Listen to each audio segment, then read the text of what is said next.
7 races down, 1 race to go, and we stand here at Daytona International Speedway to crown a champion here tonight in the TA3 Designs Superspeedway Truck Series. My name is Josh Patterson. I'm here in the RevLIVE booth with my good buddy Tyler Ryan, and Jay Mulder will be joining us soon. Tyler, how are you doing tonight? I'm doing great, Josh. I'm just excited to wrap up this season and see who we can crown as a champion. Absolutely. Yeah, we've got a good race in front of us. Storylines galore today as, yeah, like we've mentioned, it is the 8th and final race of Season 2 of the TA3 Designs Superspeedway Truck Series. And, yeah, we head back to Daytona International Speedway. We have our final 2 drivers after the bracket challenge to crown a champion here in the series. Joseph Smith in the 31, the favorite for tonight, has had a very strong finish with an average finish of 4th throughout this season. So a very strong run for that 31 truck. His opponent, Chris Lewis, in the 111, sitting there on pit road as we near the end of practice. Just 2 minutes left to go. And yeah, also a battle for the team points between iRacing and Full Throttle Motorsports. Full Throttle Motorsports with, I believe, a 7-point advantage at the moment. Yeah, Full Throttle Motorsports with 303, iRacing with 296, just with 1 race to go. So yeah, both a battle in the driver standings and in the team standings. Yeah, after the performance of Full Throttle Motorsports last week at Auto Club, that points battle at the top is very tight. It has been very tight this whole time, but Full Throttle taking a bit of an advantage, and you can see there in practice the teamwork that they were using at Auto Club might translate here at Daytona as well, as they're all linked up in practice, just kind of getting those finishing touches on pushing, and it looks like they're learning how to push Joseph Smith there. Yeah, definitely a powerhouse team to force to be reckoned with here at Daytona. New paint schemes for the bunch today. This week at Daytona, they've got the blue-red liveries with the fluorescent yellow number on top and on the sides of some of those drivers. So yeah, definitely good team coordination here today, and I'm sure they'll like to have that same team coordination on track. Yeah, it'll be interesting to see the balance that we get between that team coordination, and of course we have seen a lot of team coordination in TI racing there to support Chris Lewis, but I don't think we've seen it as strong as Full Throttle Motorsports, but we have seen Chris Lewis kind of turn up the wick a little bit in the playoffs, and of course getting that win at Talladega, the most similar track that we've got to Daytona here in the playoffs. So it'll be interesting to see the balance between teamwork and good teamwork versus just the pure speed that Chris Lewis has shown throughout the playoffs. Absolutely. 100% there. As we are just getting ready to finish up practice here, 4 seconds on the clock, and we will head straight into qualifying. Qualifying not as important here at Daytona as it can be at some other tracks because of the fact that the draft is such a big factor here. Going through the field is much easier here than it is on most other intermediate or short tracks. But the series doesn't go to any of them, so they're used to this kind of deal and ready to hit the track for the green flag. Yeah, of course. I think the most important thing about qualifying here, and there's not really a great way to do it, but might just try to be getting as many teammates as you can in one spot. You know, the easiest way to do that is to be fast, and that's easier said than done. But qualifying here, like you said, not as important, but we'll see the beginnings of getting these teams linked up here in qualifying. Definitely. I feel like there's 2 strategies that teams can take here. The one is trying to go for broke, go for the pole, and try to get as many of those team cars up front as possible, while the other is not qualifying at all and trying to stay at the back. Now, we've seen from prior races that the best strategy typically is to try to run up front for as much as you can and try to stay in front of those incidents, but that being said, it can go either way. Yeah, I think the common theme that we've seen throughout these races is, I think domination is the word that comes into mind. We see a lot of trucks run up front for long periods in these races and just stay up front. So I think getting that track position is still important at these super speedways, and the guys that are really good and the guys that are going to be contending for a win, I think are going to get that track position as early as possible. We got 3.5 minutes left here in qualifying. You see Dalton Wilson actually nibble on the wall a little bit there, which isn't ideal, but he's on his first lap, making it around on the backstretch right now. Let's check on Chris Lewis, who is pushing as hard as he can up on that wall. Obviously, the strategy here at Daytona, because it's flat out in qualifying, the ideal strategy is to build up as much speed as possible, and that's done when you run on the wall for as much as possible on that first lap, and then shoot down to the bottom on the second lap. So very crucial for these drivers to maximize that speed with the help of the banking and the help of the width of this track, being able to generate as much speed as possible to take their flying lap on the second lap. Yeah, getting that momentum up high is key on that first lap, and then of course that leaves you one lap to make the money, as they say. So very difficult to find that balance. Of course, a lot of people want to maximize and get those 2 laps of qualifying so you can make a mistake on one or whatever the case may be. But of course, when the stakes are this high and the gaps are this close, you have to maximize everything speed-wise. So you have to get that runner on the top on that first lap, and then the second lap is really where, like I said, you have to make the money. Now, what we see with a lot of different leagues and series is that they'll give a bonus point for fastest lap to those who qualify up front. But here, since we're down to just 2, and it's that bracket-style elimination that we've been talking about all playoffs, it doesn't matter. It's whoever finishes higher. It's dog-on-dog fight here, and it's whichever one of these cars, the 111 or the 31, finishes up front will be the champion. So it's really just whoever can finish the highest. As Chris Lewis goes to the pole, so great lap by the 111 to start his chances off. Yeah, it's just been overtaken by 2 different drivers, but yeah, great lap. Gonna be relatively close to the front of this field, it seems, for him. Still a couple of drivers to qualify, so for sure top half of the field qualifying effort there for Chris Lewis. So a good start to the day for him. What's shocking is I'm actually seeing that, like I mentioned before, there's 2 strategies drivers could take. I didn't think anyone would opt for the not qualifying route, but here we have Joseph Smith, Carson Wong, Nick Wheeler, Quentin Steinbach, and Jace LaForte all not qualifying. So that's the entirety of the full throttle squad. Yeah, just thinking about that, with this being a 75-lap race, we're expecting about 18, 19, 20 laps on fuel runs. There's going to be a lot of pit stops. There's going to be a lot of chaos going on. I think if that entire full throttle team can start in the back of this field, stay bumper to bumper, maybe even in one line down at the bottom of the racetrack, they can get in and out of the pits very cleanly. We've seen them do that at places like Auto Club.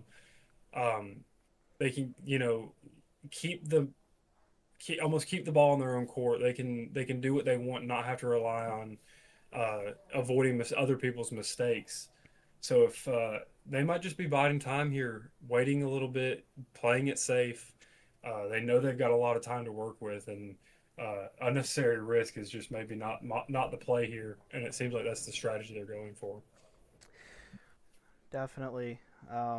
It definitely shows 2 different strategies, just like we saw last week with the final 4 drivers splitting the strategies. Now we're already seeing the final 2 teams splitting the strategies as well. But not on either of those teams is Nick Aruscio taking the pole position. Let's fire that up and go to your grid.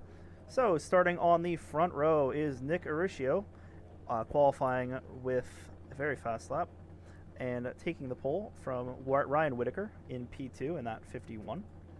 Then you have Chris Lewis, our first championship contender, in P3 in the 111. Watch out for him all night. Obviously, we'll be talking about him probably more than we'll talk about just about anyone else. Brian Kenny in the 11 qualifies in 4th. Dallas Childers in P5 in the 10 truck. Paul Tyler in the 33 on his outside. Next row is Jeremy Berger on the inside, P7, Stephen Melnick in P8. And rounding out your top 10 is Tim Averill in the 3 and Michael Saylor in the 38. Tyler? Sorry. We got, starting off in P11, we've got Randy Cornwell in the 22 truck, and then to his outside, we have the 8 truck of Dalton Wilson. Starting behind them, we have the 17 truck of Drayton Cook and the 14 truck of Jesse Meyer. And then, of course, our second playoff contender, another driver that we're going to be talking about for the entirety of this race, Joseph Smith in the 31 truck. And then to his outside, a teammate of his, Nick Wheeler, in the 12.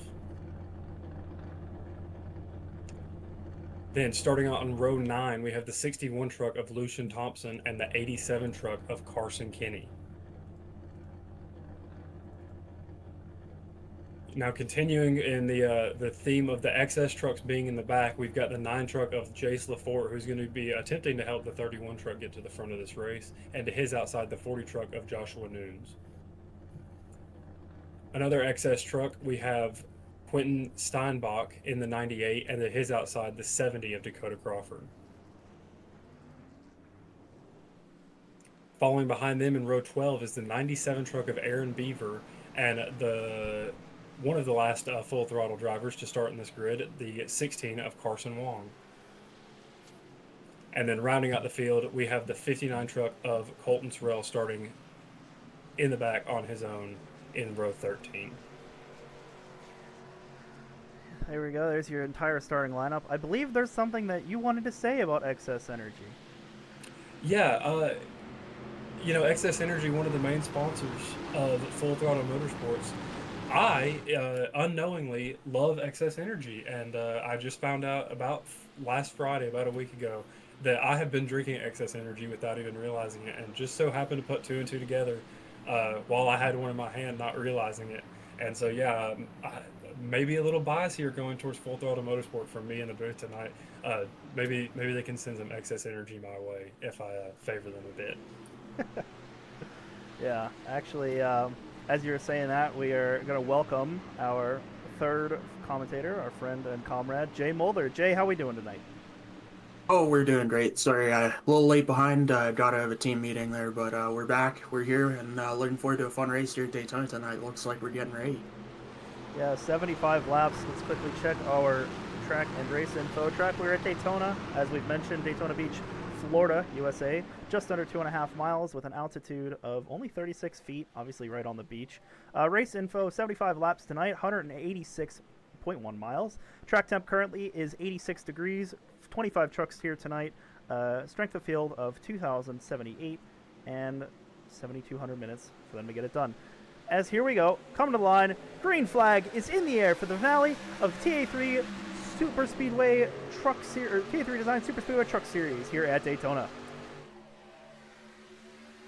Right, so immediately we get to see the difference between our two playoff drivers. We've got Chris Lewis out in front, he's in second in that first line, on the inside line. And then further back, a little bit behind, not really dropping off of the tail of the field, but just a pretty good gap to that first initial pack. We've got Chris Lewis. We have Joseph Smith in the back leading those full throttle drivers.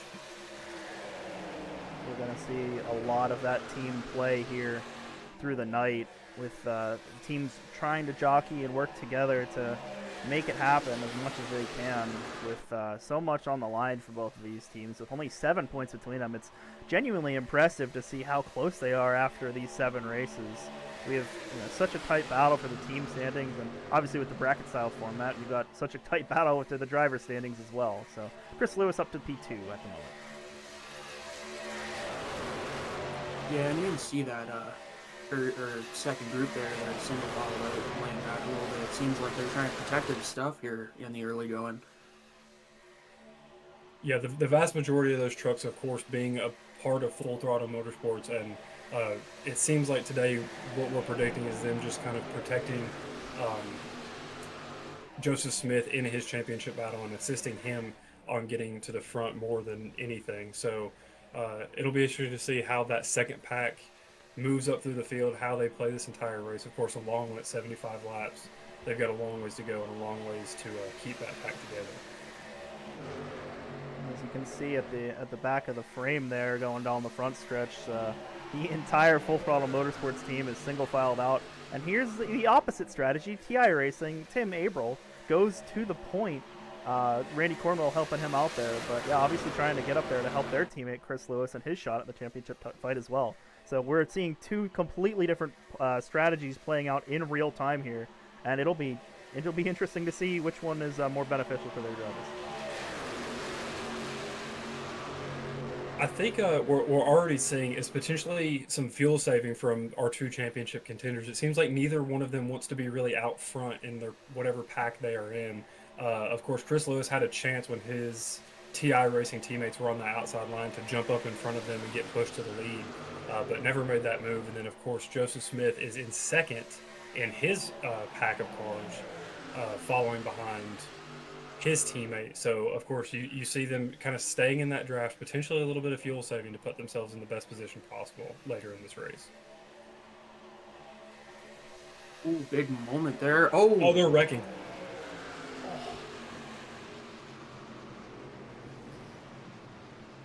That 33 truck. That 33 truck got loose off of 2 there. It looks like you had a little bit of help from behind. Yeah, that 33 truck of Paul Tyler seems like he's got quite a bit of damage as we look at the replay to see what happened off of turn 2. They're coming off of turn 2, they were pushing hard, and it's 14 of, I believe that is Jesse Meyer, gets into him, and he just spins down into the truck underneath. It's Cornwell. Somebody hit the wall behind him. I'm not sure who that is. Oh, it's Joshua Nunez. But unfortunate wreck there. As that's tough for both of them. You gotta think those other trucks are thankful they were a little more spread out at that point in the race, though. That really could have taken a few more guys with them. Yeah, we immediately see the plan for Full Throttle Motorsports kind of paying off there in this early wreck. Of course, only 2 trucks taken out, and that's probably because they had such a large gap to the field. And I think luckily, like I said, only 2 trucks really involved. I think both of them will have enough time in this race to maybe come down pit road and fix some damage. It seemed like neither one of them had too much. You know, of course, a good hit to the wall for Paul Tyler, but we see some nose damage, and that's about it. It's quite early to have our first caution here tonight at Daytona. These guys realize they've got 70 to go, right? But obviously, a long race still ahead of these drivers, and it'll be interesting to see how it all plays out. Obviously, we've got an interesting start here, and looking to see, you know, that TI Racing strategy has played out well so far for them. They were able to stay in front of the wreck. Obviously, Full Throttle Motorsports had to lift and avoid, but they had no problem doing that. So let's see if these guys come down pit road and take some fuel now that we're in such a small fuel run. Yeah, I would have to imagine most of the trucks will come down pit road here. You have to maximize how much fuel you have. You just can't leave yourself left out, or leave yourself with the potential to be left out on one of those green flag runs that we know these drivers are very capable of having. It looks like everyone's coming down pit road here. Of course, important to have that fuel, but also it opens up your strategy down the road. So if you start come out of this caution with a full tank, then you got a little more options later on for what you want to do pit strategy-wise. Race off of pit road was tight there between Tim Averill and Nick Aruscio. I believe Averill got it, but it was too close to call there. Yeah, I'm just checking my notes here, and I'm not seeing Nick Aruscio in any of our team lists that I can see. So, you know, it might be a bit of a wild card when it comes to tonight. Of course, I'm not sure that we've seen him yet in our time in the series. So, not much information on him coming from us. So, might be interesting to see him up at the front of the field and see what kind of a wrench he can throw into this race or even playoff battle, I'm sure. You all know how these speedway races come down to the end. Your friends are where you find them. Your pushers are where you make them. And you're going to need a little bit of help here at the end to get to victory lane. Maybe he's one guy pushing another guy to the win, and getting that big win here in the finale at Daytona. Definitely. As we are coming to 1 to green here, it's interesting. Chris Lewis actually lost a couple spots there. I believe he was third when that caution flag flew. He was in his box for 5.3 seconds, which is actually quicker than just about everybody else. So I'm not exactly sure how he lost that time, but comes out 3 positions worse. So and actually Nick Aruscio did win the race off, but did not come out of turn 1 and 2 in the lead. As you're going to see the 17 of, I believe that's Drayton Cook, come down to pit road. That's a TI Racing driver, and we're going to go double file to stack him up for the restart. I'm just looking back at the replay of these trucks coming on pit road, and Chris Lewis did slide through his box a little bit. Nothing too bad, but he did have to take the time to put the truck in reverse back into the stall again and get the truck stopped before taking fuel. One thing I'll be keeping my eye on as this race goes on too. We're going from the daytime to the nighttime here. It's 7:12 p.m. right now here at Daytona, and track is probably still pretty warm from the daytime, but as the race goes on, it'll cool off, the sun will go down, and the grip will come up, and I think we might see some more aggressive racing as well. Definitely a chance. That's gonna, the track surface will change as we are looking at the sunset here. These trucks glowing that golden glow to them, and that obviously a beautiful sight here as we get on the backstretch. You can see how the track's almost got that orange glitter to it, but as we progress, still almost 70 to go, so we're gonna have the track probably fading into darkness as we continue this one and see the race to the checkered flag. Yeah, and Jay, I think you're correct in that we're going to see the aggressiveness kind of dial up a little bit here, but just in prior races, going off of what we've seen these guys do, I don't think they really need much more excuses to be aggressive. I think that's just going to be a little bit, almost 110%, give them an ability to push it that even bit further. So definitely aggressiveness already when there's little grip, so more grip is just a recipe for interesting things to happen. One more thing as we're coming back to the green here, that sun shines right in your eyes getting off turn 4. We'll see if that could create a problem as well for these guys. Can we see one truck? Never mind, I'm behind you guys. Were you looking at the pace truck? Yeah, I was behind. We take back to the green flag on lap number 8. Nick Aruscio pulls away and actually gets a very, very good jump. Not that that's a good thing here at Daytona, but Tim Averill and a couple other trucks link up on the outside. Yeah, it looked like that inside line didn't get a great run or great jump aside from Aruscio, your leader. So we got a couple of TI Racing trucks up front now, and some AOI Racing and an AOI Racing truck. So Chris Lewis already looking like he's in a pretty good position if we could just keep this truck around that lead position, but not burning too much gas. And they're spread out a decent amount here. These trucks, punch a big hole in the air, but they're also pretty draggy, so you need a little bit of help, and they're kind of spread out single file line right now on the bottom all the way back. It looks like a big centipede going on here. No one really wants to be double file. I think they all realize that there's a lot of racing left to go tonight, and they're trying to get single file out so they can kind of just conserve, save tires, save fuel, and save their car, their truck.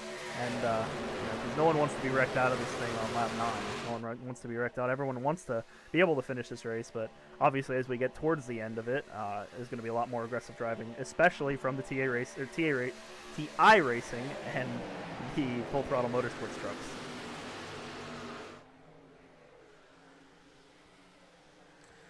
I mentioned the team games here that we're seeing, and the teams trying to work together, and that they're going to be more aggressive.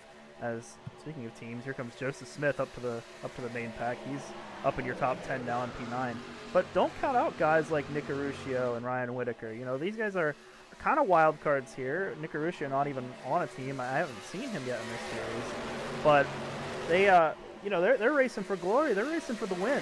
And I'm sure they don't really care that these guys are racing for a championship. Why does that matter to them? They can race for the win all they want.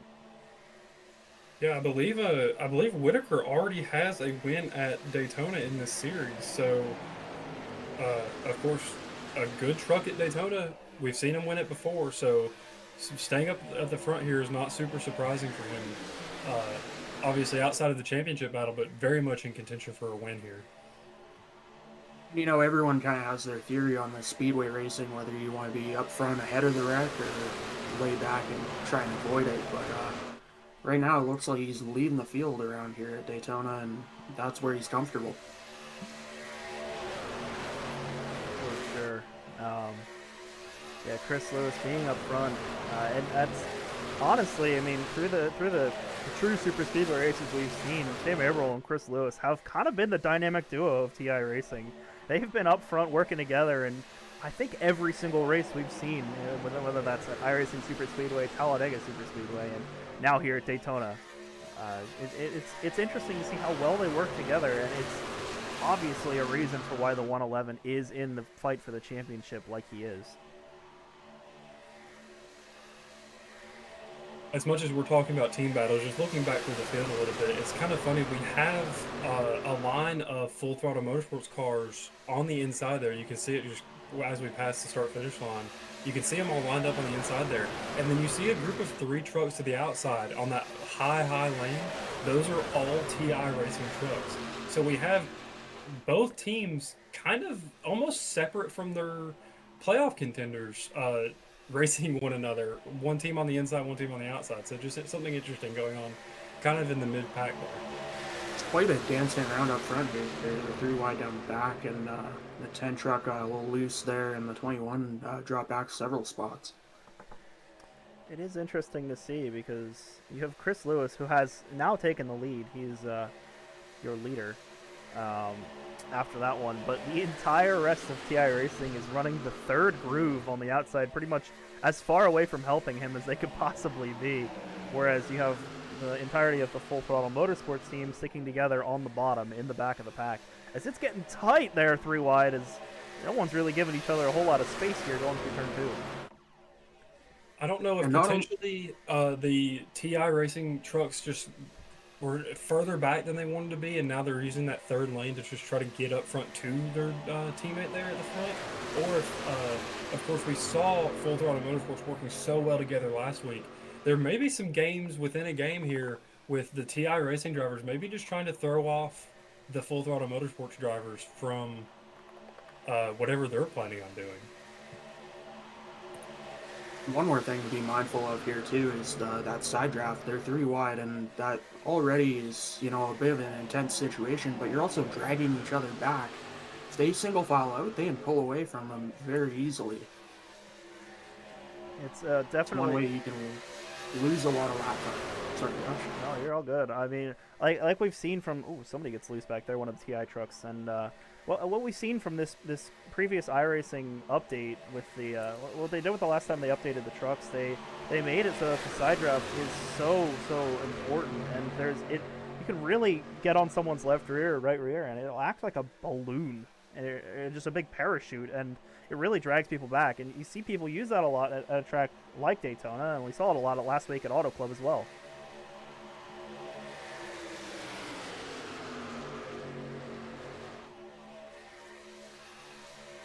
Working lap 15 here, and intensity's picked up a little bit. They're a bit more of a pack right now. 3 wide, couple of rows there, and 2 wide in second.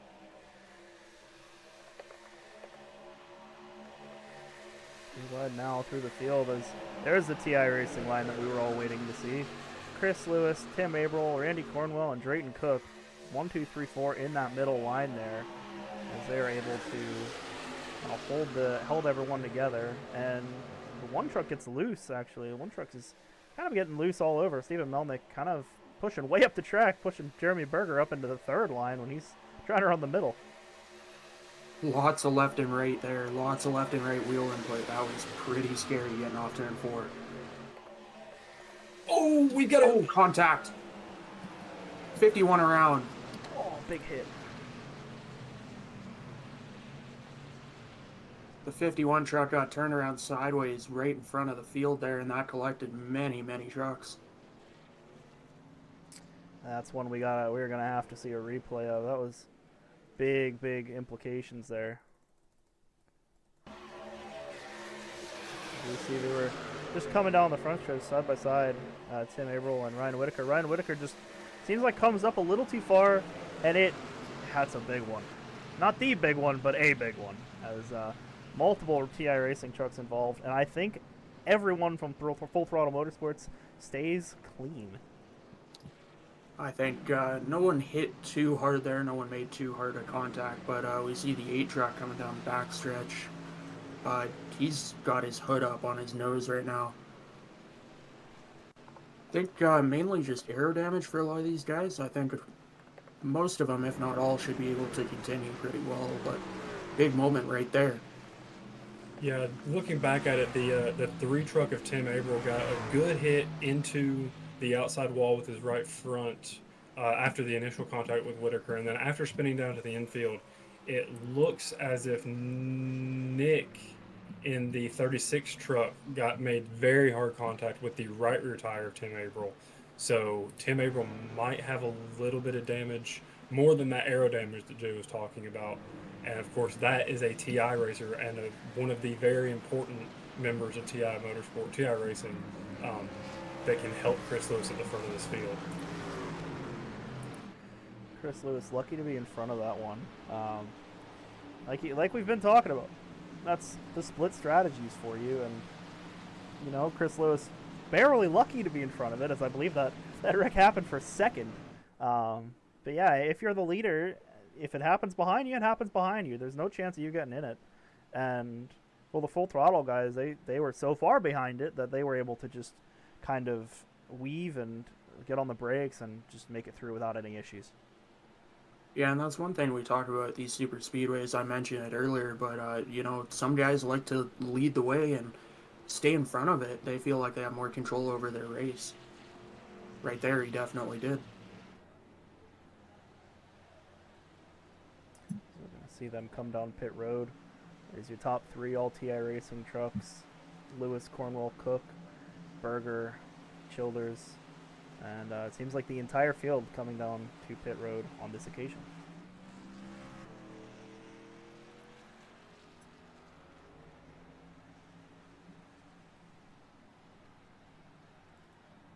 Yeah, that was a pretty good green flag run. Of course, I think we're used to seeing these guys being capable of making it to green flag pit stops in a lot of these races. So not the full green flag run that we're expecting, but that was a pretty good one. So definitely going to have to top up on fuel for everybody. And with the number of trucks involved in that wreck, like you said, it wasn't the big one, but it was a big one. So a lot of trucks also having to repair damage. We're hoping to not see the big one tonight.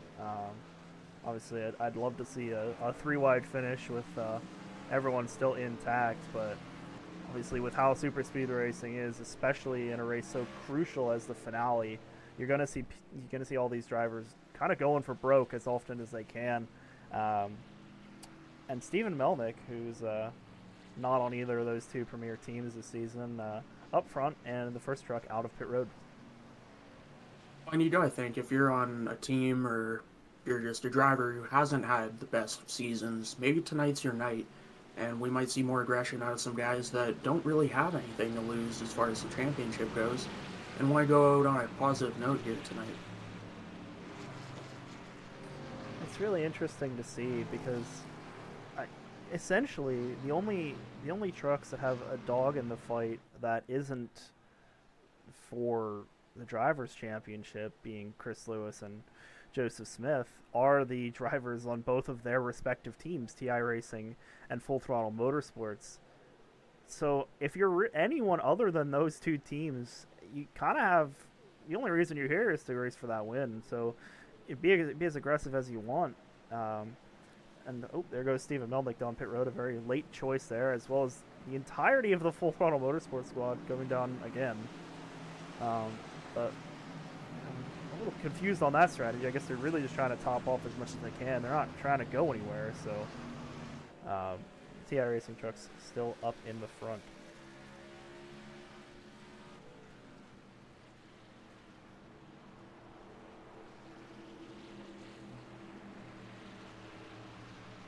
Yeah, and if you have help from some teammates out here, I mean, you can dictate where you are in the field as well a lot better. If you've got 3, 4, 5 trucks working together, you can jump up to that third lane and make your way toward the front pretty easily. It's when you're stuck alone that you really have to get a little dicey with it to move forward. So I think they're confident that they can make it back up toward the front if they so choose to.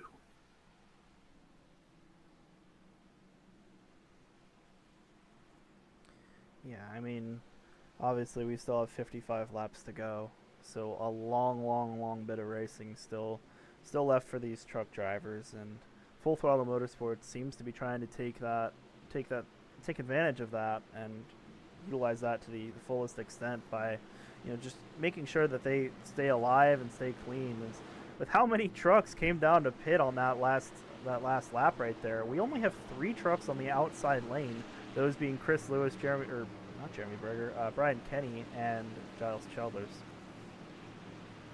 The rest of everyone I just wonder, with how few trucks are on that outside lane, I wonder if we might see some team games here. Chris Lewis, there is a possibility of Chris Lewis maybe holding off on that start a little bit and letting his teammate of Randy Cornwell maybe jump in front of him, file in front of him. That would maybe cause some problems for the field, but it could also see him save a little bit of fuel while also being second in line up at the front of the field.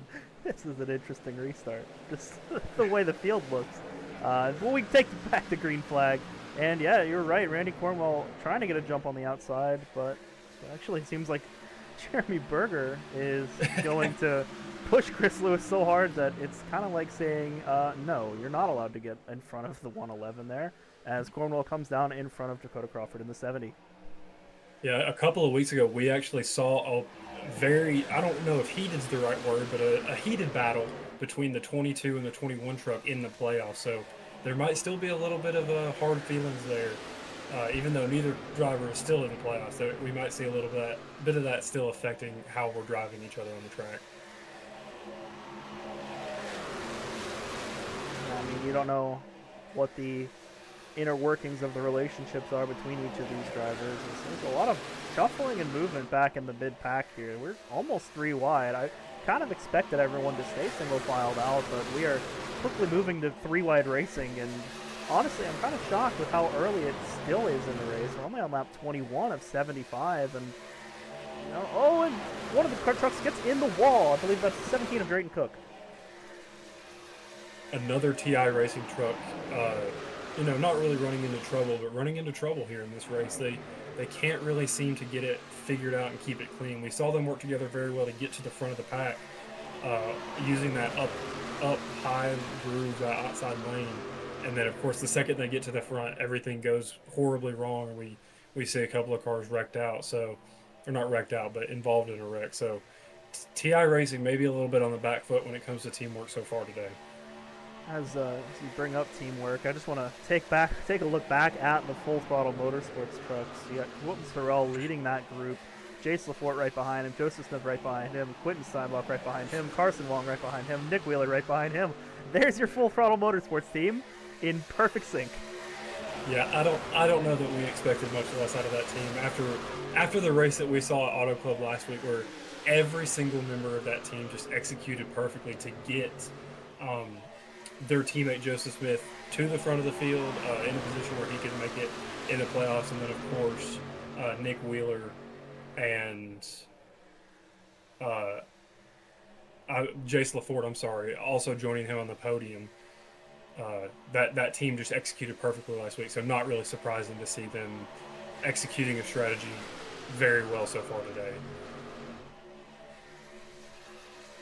I feel like so far throughout the season we've seen that TI Racing seems to have individual really good speed and knows how to get to the front of these super speedway races, so they can get a lot of points, as it's only the top 2 finishers of the team that can gain points for the team in a certain race.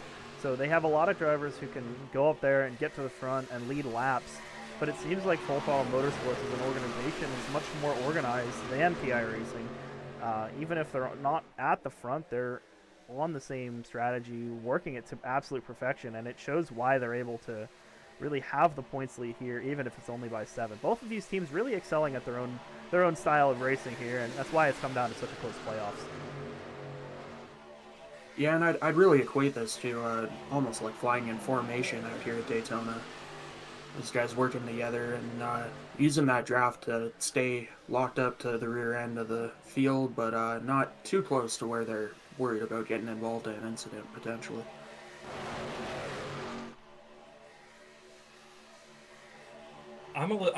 You know, of course, we've seen Chris Lewis just dominate fields before and stay up at the front a little bit. If I were in his shoes, I think I'd be a little bit worried about maybe leading this many laps. Like we talked about with fuel runs, you just don't want to get out of sync with anybody, especially your teammates when you're in the situation that he's in. So, I guess not really worried about the fuel burn off. The fuel runs might be short enough to where we're not going to get thrown off by a complete lap, but definitely burning a little bit more fuel than I would like if I were in his shoes out front. But of course, I'm not in a position that he's in leading a race and also in contention for a championship. For sure, and that's one of those things that can catch up with you too. I mean, you lead a bunch of laps and then you check your fuel gauge and realize that you're a couple laps off of your teammates, and either they have to work it around or you have to give up, relinquish the lead and save a little gas so you can pit with your teammates. You gotta have guys to come out with when you're coming off pit road. Obviously, still a ways from a pit stop here, but of course, they've topped off those 2 cautions as well. So looking to see our fourth full green flag run here tonight. As Tyler mentioned earlier in the broadcast, we're looking at between 16 and 18 laps, or 18 and 20 laps, somewhere in that 18 lap range. So that first little run we got there was around 10 laps, so that was a little over halfway of what a full fuel run will look like. So we'll be able to go a little further than that hopefully this run and see if we can make it to the green flag pit stops. Of course, it's all about creating that track position throughout the race and working your way toward the front so that you can shuffle to the lead when the checkered flag is in hand. And part of that is getting the field strategy right, making sure that you're on pace with everyone all night long.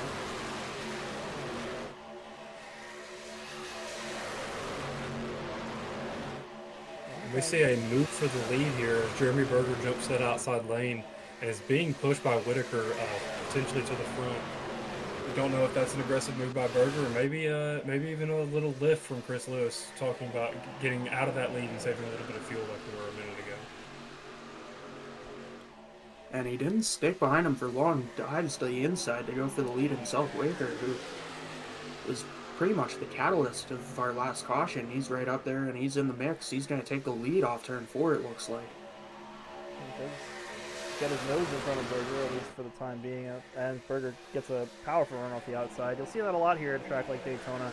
The inside will be good down the straights and in the middle of the corners, but then as soon as you get to the exit of that corner, the top line gets a massive run, and that carries them for about the first half of the straightaway until they even out and the inside takes it back. So it's really 50-50 on which line's better, as we've seen people going forward in either lane tonight, as you got Whitaker and Berger in the front, each controlling their own line and staying even going into turn 3. Yeah, they're nice and even 2x2 here through 3 and 4, and that high line, like you said, you can keep that pedal down, keep it wound up. You don't have to lift to avoid running the guy in front of you over as much. You can keep it wound up and take that run off that high side. Of course, a little bit extra banking up there as well. And that gives those guys that speed down the front, as you see moving down in front for the lead.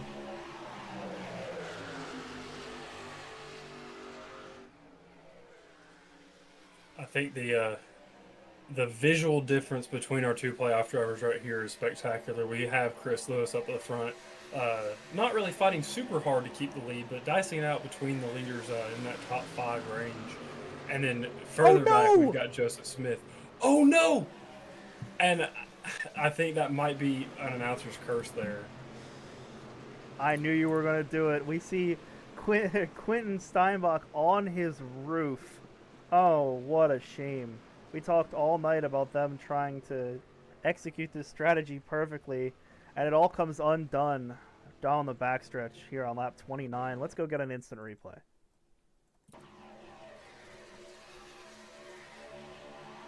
You see them coming down the back. Steinbach goes to give Smith a push.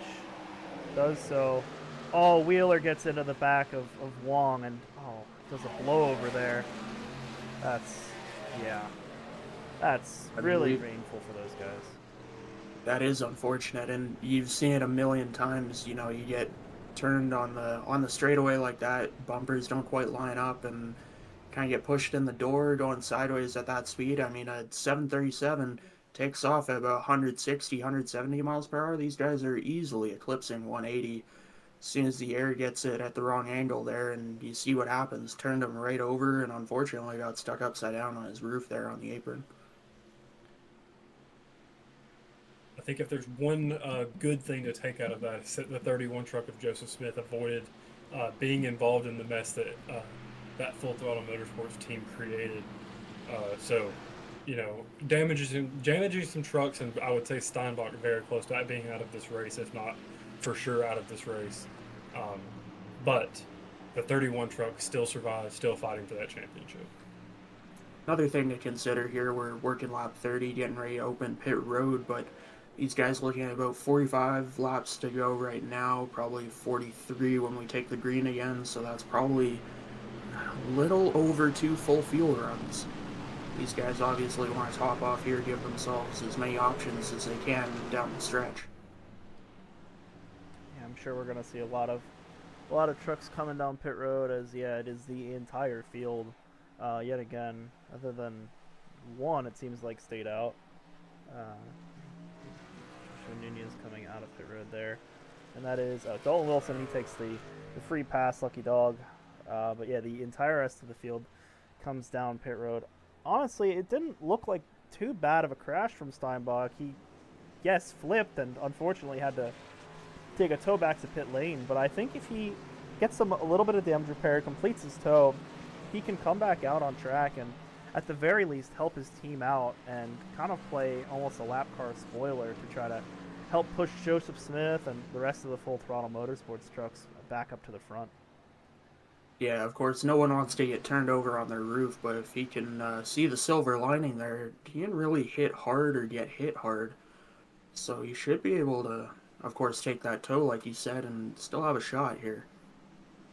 If nothing else, to help out his teammates. I'm really impressed with that 51 of Whitaker, though, involved in that second caution, but he's leading, came down pit road in the lead, and he'll lead him off pit road back to the green flag if they don't come down again and top off. Yeah, I think that is partly a side effect to what we see at these super speedways, where the laps are so long and we take so long under caution. It gives these drivers the ability to take those damage repairs without much worry about going a lap down or anything like that. So you see these trucks that have a little bit of damage that can just take those repairs very easily and then be right back where they were with as much speed as they had before being in an incident. If there's one thing working in Steinbach's favor here, it appears he's the only truck a lap down. Of course, some other guys have damage, but he should be lined up to be the lucky dog recipient at the next caution if things stay the way they are right now. Of course, being the only truck a lap down, so maybe you just ride around and catch that next yellow. You could be right back in this thing.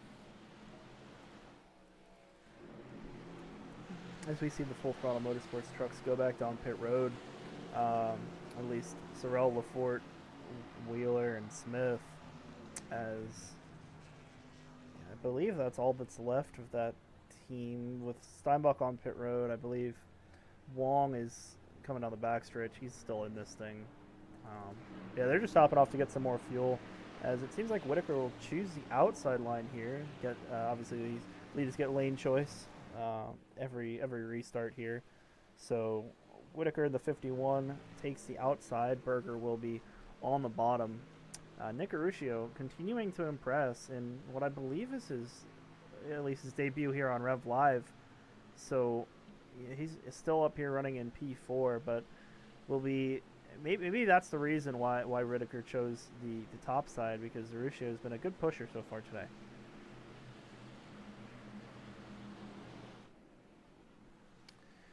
Another thing I think worth keeping an eye on as this race goes on is who's working with who here. Of course, everyone's got their teammates and the guys they're trying to work with, but you're also learning for yourself who can push, who can take a push, and who's more erratic, who's more stable, who can you work with well. And you're making those mental notes in the back of your mind for when you get down to 15, 10, 5 to go, and you need that guy, that friend to help you out.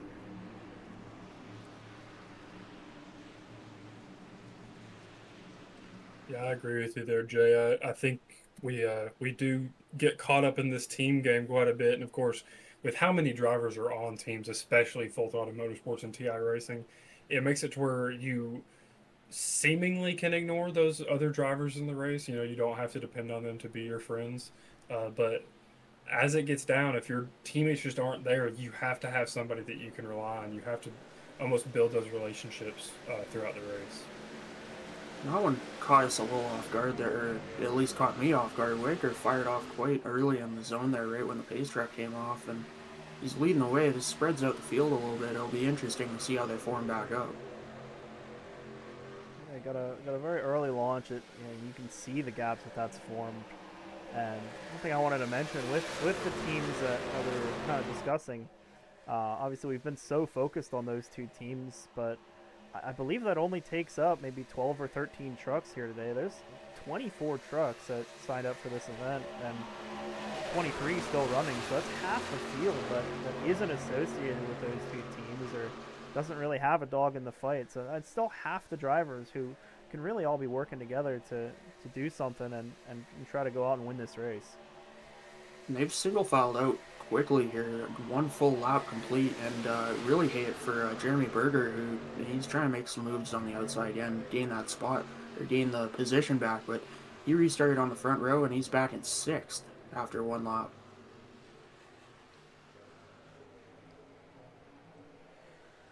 Yeah, but with the field single filed out like it is, I really don't think it is a huge impact on, as well, we see one car, I believe that's Chris Lewis, go to the outside. He's trying to get back up to the front, and they split 2 wide going down the back. I was going to say it's calming down, but no, I mean, we get to lap 34 and everything gets a bit crazy already. So these guys still aren't even halfway through this race, and we're dicing it up like we're at 4 to go. Oh, what a move. Oh, and a big move to the inside there. Sorry, Josh. He cut to the inside there, and oh, another moment right there. They're 3 wide off into turn 1. I think Arusha saw that move. Contact. I think Arusha saw that move and didn't really like it. Almost went under the apron to get himself by Cornwell. And there's another block for the lead. Chris Lewis goes to the bottom. This is going to kill my voice before the end.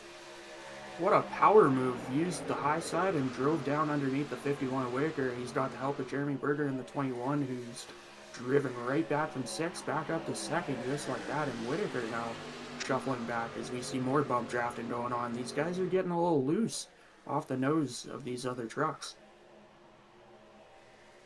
We've said it plenty of times. It seems like these playoff drivers just throw caution to the wind, even early in these races. We've seen it in the past couple of races. We'll be talking about a playoff driver potentially taking it safe, and then the second we say that, they make a crazy move or just a powerful move to get to the front of the field. So these guys are just not worried about it. They are not really reckless, but they do not care about maybe the disadvantages of pushing as hard as they do. How about Berger jumps to the outside? I'm not totally sure that's what he wanted to do if he just caught the rear bumper too quick, but he's on the outside of the leader now, and we're side by side for the lead down the back.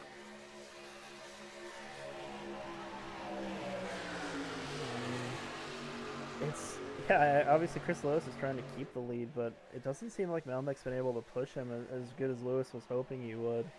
And Berger with an aggressive move to the outside and aggressive pushing. There's been some aggressive pushing. Arusha goes to the bottom in the 36. He's going to try to take the lead now. Very aggressive pushing all race from a lot of these guys. It doesn't seem like everyone really wants to lift. So you're getting people just on with runs from the draft, and instead of lifting and trying to conserve, they're just pounding right into the rear bumpers. So it's making for some interesting contact here, and I believe that's what we've kind of seen for the wrecks already as Chris Lewis looks to the bottom again. I have to say that 36 and Nick Urrutia has really impressed me. He's made some strong moves all night, and his aggression is definitely there, but it seems like it's aggression with a lot of confidence as well, as he made the move to the lead. Now Berger and Whitaker back on his rear bumper. They're working the outside off of 4 here. Yeah, these drivers are not short of any confidence. I think you can see that throughout the entire field. These guys are really confident with their trucks, with their abilities, and with the moves that they are making. And fantastic racing tonight and throughout the entire season.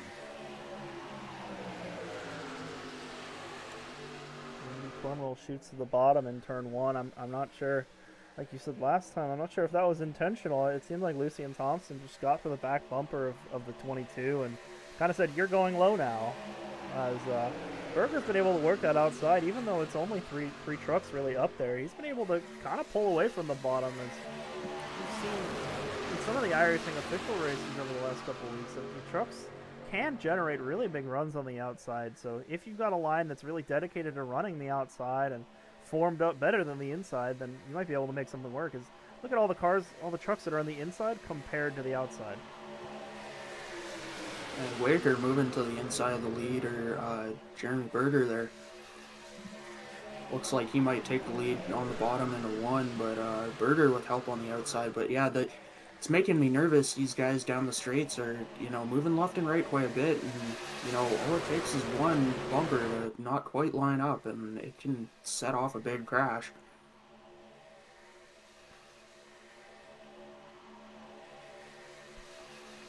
An interesting moment down the back straightaway there. The 61 pulled out of line and actually didn't really go anywhere. The 11 pulled right up to the back of the 21.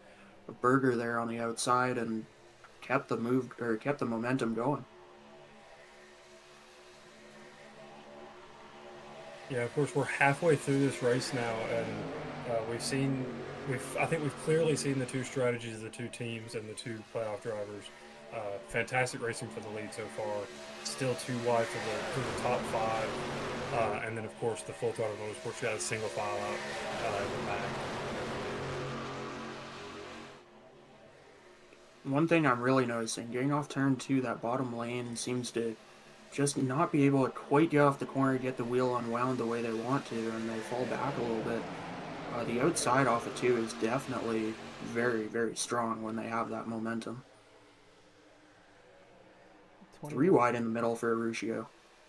21 of Berger, definitely able to utilize that top side, and Urrutia just seems like he wants to get to the lead, and he's not content being in P7. And honestly, I wouldn't either if I was in his shoes. So, yeah, but it actually seems like all of the TI Racing guys have fallen back as well. This is the top 6 here are drivers who aren't in those 2 teams. So now that we're getting into the meat and potatoes of this race, it seems like we're just getting the more unaffiliated drivers up front, or not affiliated with TI or Full Throttle, I should say, as Lucian Thompson goes under the apron. So does Nick Urrutia.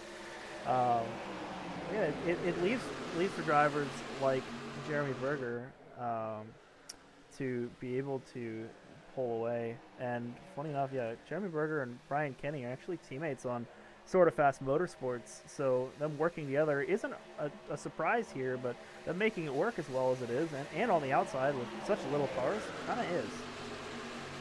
Big checkup down. Oh, geez, car in the wall there. A little bit of a moment coming out of the tri-oval, but a bit of a checkup on the inside getting into turn 3 last lap, and that dissolved the inside lane quite a bit. They're starting to reform up here with Wager leading the way. He's been a strong truck tonight as well.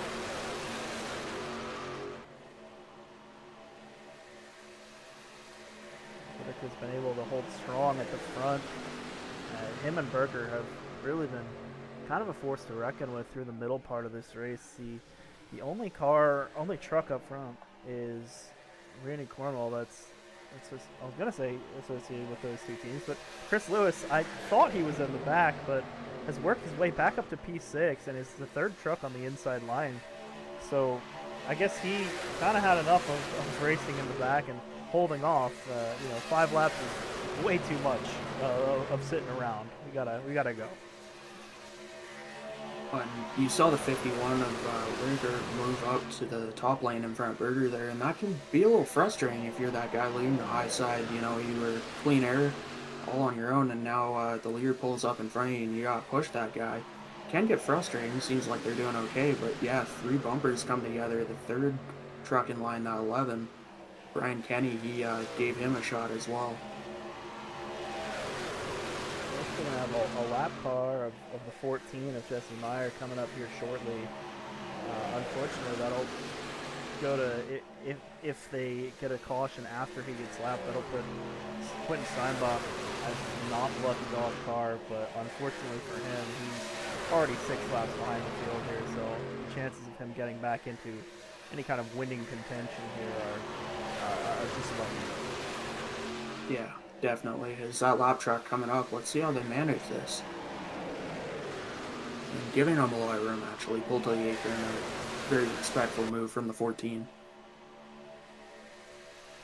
Actually, while we're here, I'd like to go on board with one of these trucks and just check out how chaotic this field is. I feel like Randy Cornwell's a good one. He's kind of been around, racing around just about everybody. Oh, big moment off of 4 there. They got really loose. We got our helmet cam for Randy Cornwell.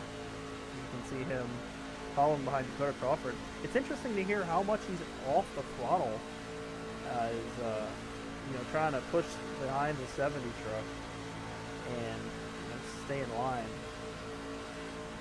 He's off the throttle a lot because he doesn't want to push too hard and get into an incident. I mean, moving everywhere. You got to be constantly aware of your surroundings and who's next to you.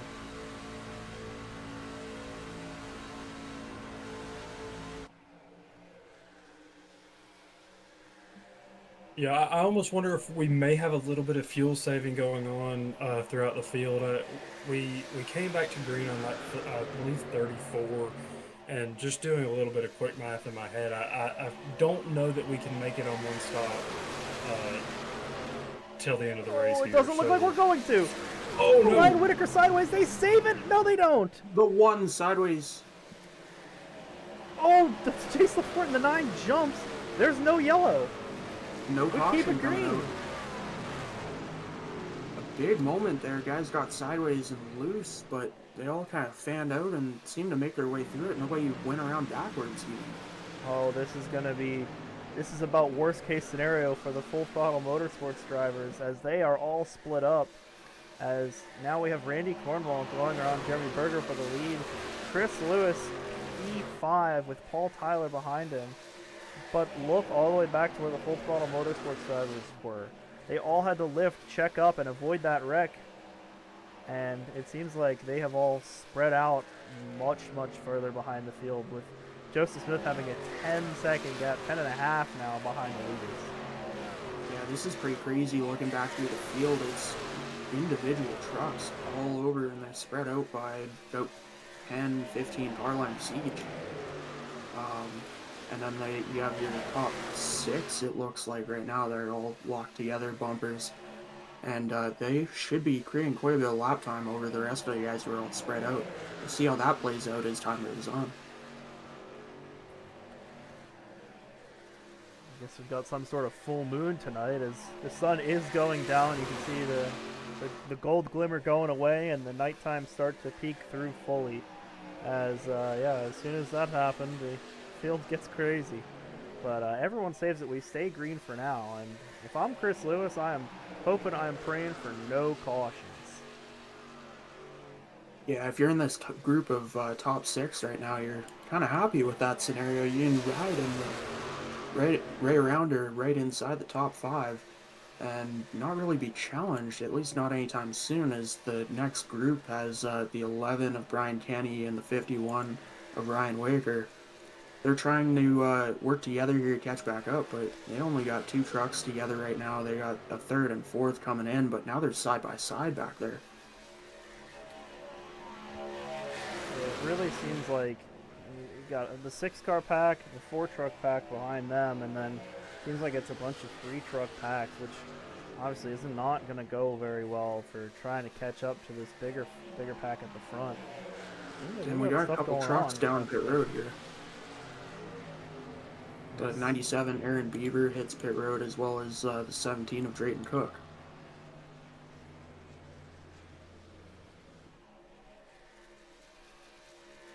Yeah, I think we're going to see just about every truck come within the next lap or so.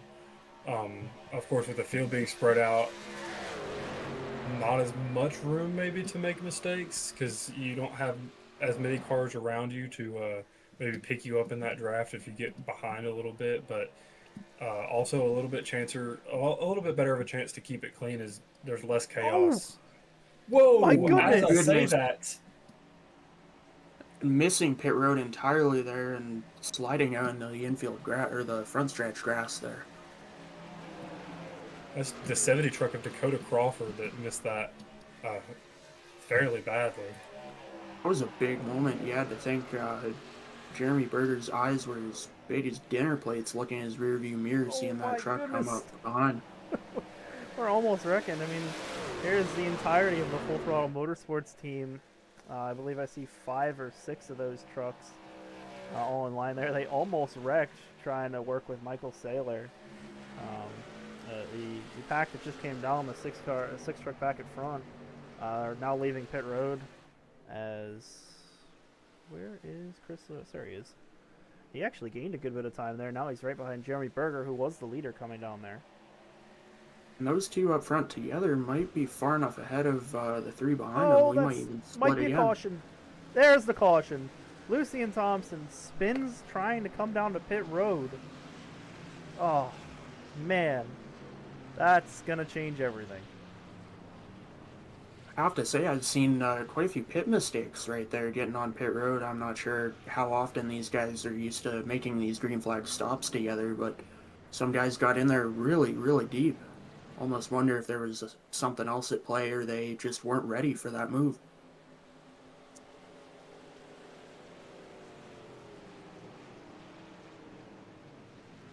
And of course, like Tyler said just moments ago, getting to pit road or getting on and off pit road, you can't afford those mistakes, especially with how spread out it was.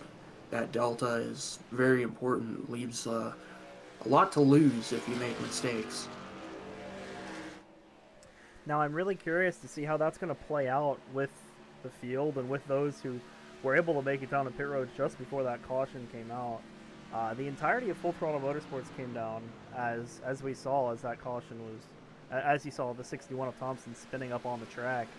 So I believe they're able to get out in front of the rest of the field because the rest of the field slowed down for the caution, but they were able to take their pit stop as normal speed. As I believe that puts Joseph Smith into 3rd, if I'm not mistaken. You know, I'm looking back at this replay of Lucian Thompson going around, and I'm not exactly sure. The caution comes on just prior to Joseph Smith entering pit lane. So I don't know exactly what the rule is here, but I would be very worried about maybe Joseph Smith having a drop to end penalty at the worst. But it's maybe something for one of our playoff drivers there. As we're going to take a look at the replay and see what actually happened here. Thompson comes around, tries to brake, and the thing just shoots right. And yeah, that brings out the caution. I'm not sure with how close it was on pit road. That would be a shame if there is a black flag handed out. Because, I mean, at that point, if you're Joseph Smith, there's really not much else you can do. I mean, at that point, Thompson is spinning, and you can't bail at that point, and you don't know if he's going to bring out the caution or not. So it's a really tough situation to be in. As it seems like there's a couple of lap trucks, Tim Abril and Jesse Meyer, right in front of the leaders here. Yeah, it looked like he got some wheel hop or locked up something there, and it shot back to the right. But what I really noticed there was those 2 trucks that were up to speed. They weren't coming down pit road, and they had to fly by to the inside. They had to think fast there. It was a bit of a sketchy moment for those guys. Yeah. So just to clarify, when the caution came out, Joseph Smith had about 2 truck lengths to the pit road entry line, so he was not quite there when the caution flag was thrown. So it'll be interesting to see what iRacing has programmed for that pit road entry there. With that caution, we see a couple of guys that we've seen up front all day. They're going to be a little bit further back in the field when we get the restart here, unless we see some more pit stops, which we very much will here. Maybe. Of course, looking at just over 20 laps to go when we go back green, so it could be fuel mileage to the end. As a truck turned sideways on pit road. Huh. That is Full Throttle Motorsports on TI Racing violence there a little bit, it seemed like, with two teams making contact. Yeah. Quentin Steinbach, who is multiple laps down and realistically out of this race. Yeah, got into the back of the 97 of Aaron Beaver. So, obviously, tension's tight towards the end of this race with, I think, 22 to go on the restart. And he's trying to do all that they can. If they stay like this, Full Throttle Motorsports will take home the team championship. We haven't mentioned the manufacturers championship, and that's because Ram has locked it up, which is unsurprising, as both of these top two teams are Ram. So, as Jay likes to say, being in a Ram gives you 100 extra horsepower. Yeah, absolutely. I mean, we know their slogan, nothing stops Ram, of course, unless you put Jay Mulder behind the wheel. Seems like everything stops him, but that's not Ram's fault, of course. The brand new truck here on iRacing. Great to see Dodge back in the sport. Yeah, as you mentioned, Ram and Dodge there, I believe the two teams that we've been talking about the most, and both championship drivers are in Rams. So, interesting to see how many of them there are on the field, and a good thing to see, in my opinion.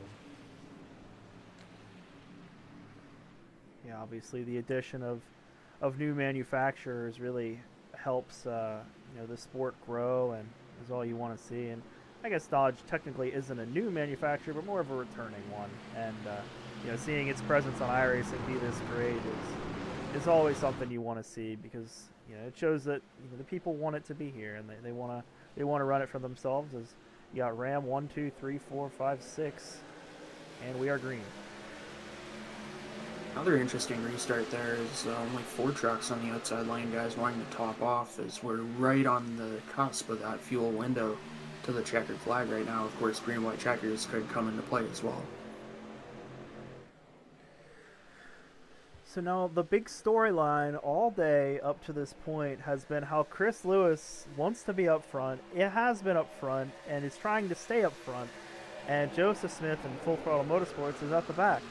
Well, now we have Chris Lewis, who's up front, wants to be up front, running up front in P4, with Joseph Smith up front in second. So now we have both of our championship drivers head-to-head with just 21 laps to go here, running second and fourth. Obviously, Joseph Smith with the help of Full Throttle Motorsports teammates Jace Lafort and Colton Sorrell in first and third. Chris Lewis with no teammates in sight. Yeah, of course, like you said, having these guys up front here just proves why they're championship contenders. We figured they'd be here at the end, and sure enough, here they are. As we're getting 21 to go right now. And of course, still a long way to go, like you said, 21 to go. If the race were to finish in the order that we currently see, which is highly unlikely, we would see Full Throttle Motorsports and Joseph Smith lock up the championship, both in the team and the driver's battle. So, Full Throttle Motorsports, just as we mentioned last week, executing as a team very, very well. Oh no! Oh no! Oh no! Hard impact. Oh, okay. No one else collected, but a hard inside wall impact comes to rest in the ball field. Oh, that's such a shame. I was about to mention the 40 of Nunez is a lapped truck. He was running in fourth in line behind the Full Throttle Motorsports cars and just wipes out a championship contender. There was no need for that. That was not necessary. Yeah, very unfortunate. Chris Lewis showing his displeasure in the chat right now as well. Not happy at all with that. We're going to take a look at a quick replay. He's like, Lewis tries to bump him, and Nunez just has a skill issue. Oh, what a hit. That's... Yeah, just an unfortunate shot to the rear bumper, and Nunez can't keep it under control. Moves up the racetrack, and in every case there, you'd like to see him just kind of keep it up to the top of that racetrack, not try to save it, but he turns back left down the racetrack and collects one of our championship trucks. Yeah, very unfortunate scenario right there. If there's any possible silver lining, it looked like he only caught the rear of the truck, or at least the rear of the truck hit the wall the hardest, it seemed like. So potentially can get some aero repair and still get back out there and have a chance in the draft here. But the engine damage is the main concern usually. This pit road should be busy here. We're right on the pit window now. Man, I can't believe that one. I've got a lot of things I could say about the 40 truck right there. We share a name, but unfortunately, yeah, that was massive, massive, massive championship implications for no good reason. Yeah, and we're seeing a lot of bad luck for TA. Oh, the racing. More contact on pit road. Oh! Ryan Whitaker seems to get turned there. He does make it to his box. A lot of miscues here for these drivers. As yeah, 51 goes for a little bit of a spin, and everyone else was lucky to avoid him. But yeah, It's one thing you can run into trouble with when you have these fuel-only stops. Guys are coming in, guys are still rolling down pit road and come together really fast. I mean, you're not necessarily used to that pace of pit stop and where guys are going to be when everyone's taking fuel only. Those quick pit stops can create a bit of chaos down there. absolutely. Man, I'm kind of upset.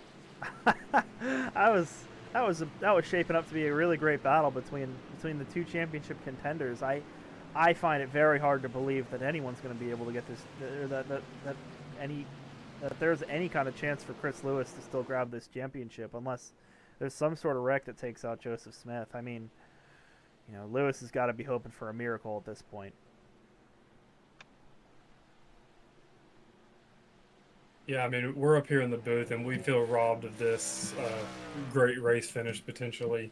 So I can't even imagine how robbed Chris Lewis is feeling sitting there in that truck on pit road waiting for repairs. It's just got to be such a heartbreaking moment. Yeah, I believe he's going to try to keep going there. I don't think he has the iRacing meatball flag, which, for those of you who don't know, is a black flag with a big orange circle in the middle, which kind of looks like a meatball, and that indicates that you've got too much damage to continue, and you got to pull down to pit road to fix it. Lewis is out of pit road, so luckily for him, not given that flag, that meatball flag. But yeah, I mean, look at the Full Throttle Motorsports trucks lined up on the top side: P2, P6, P8, P10, and obviously Joseph Smith in P1.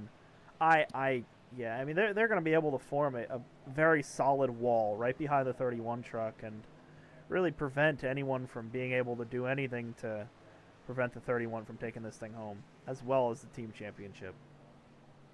Yeah, it'll be interesting to see how they manage this. Of course, lots and lots of trucks in the front pack here, like you said.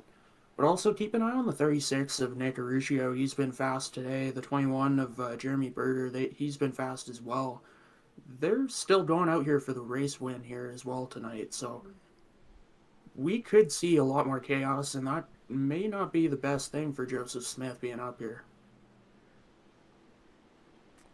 What's interesting to see is that since Chris Lewis has got so much damage to that truck, I find it hard to believe that he's going to be able to keep up with the pack.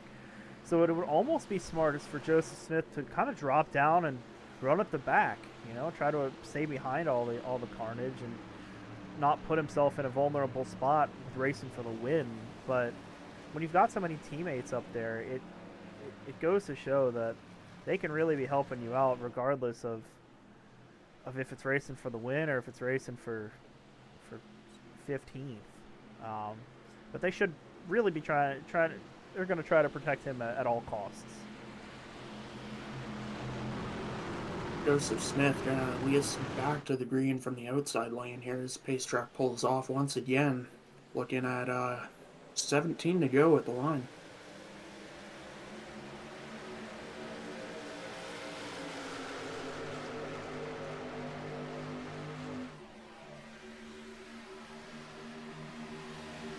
And once again, we we saw kind the- of see. Oh, go ahead, Jay. We saw those trucks come down pit road, so fuel shouldn't be an issue here down the stretch. And we saw once again a little bit of a spreading of the field on that initial start, but of course we've already kind of got them grouped back together. That inside line forming a single file line with the 36 truck once again trying to make stuff happen on that high side. Birder gonna move up to the outside as well. I'll drag the bottom back a little bit, that third truck in line, and maybe start to get some momentum built up for that outside lane. Those checkups, when they're all single file, can really catch you off guard the further back you are.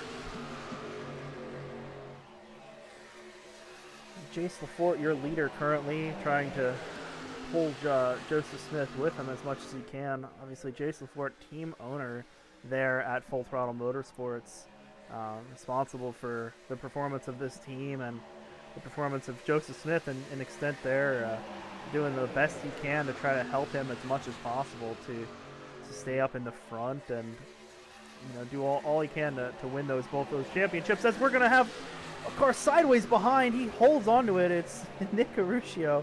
Will go sideways off the front bumper of Randy Cornwell. Keeps it straight there, and another car gets sideways. It's Michael Saylor. Oh, and around goes the 59. Oh, and that's a more big one. Trucks involved. Big crash coming down the front straightaway. That involved a lot of the back half of the top 10. I believe that was one of the Full Throttle trucks going into the wall head-on first. Oh! Chris Lewis almost got himself turned head-on into the outside wall after the wreck was over. Let's take a quick replay.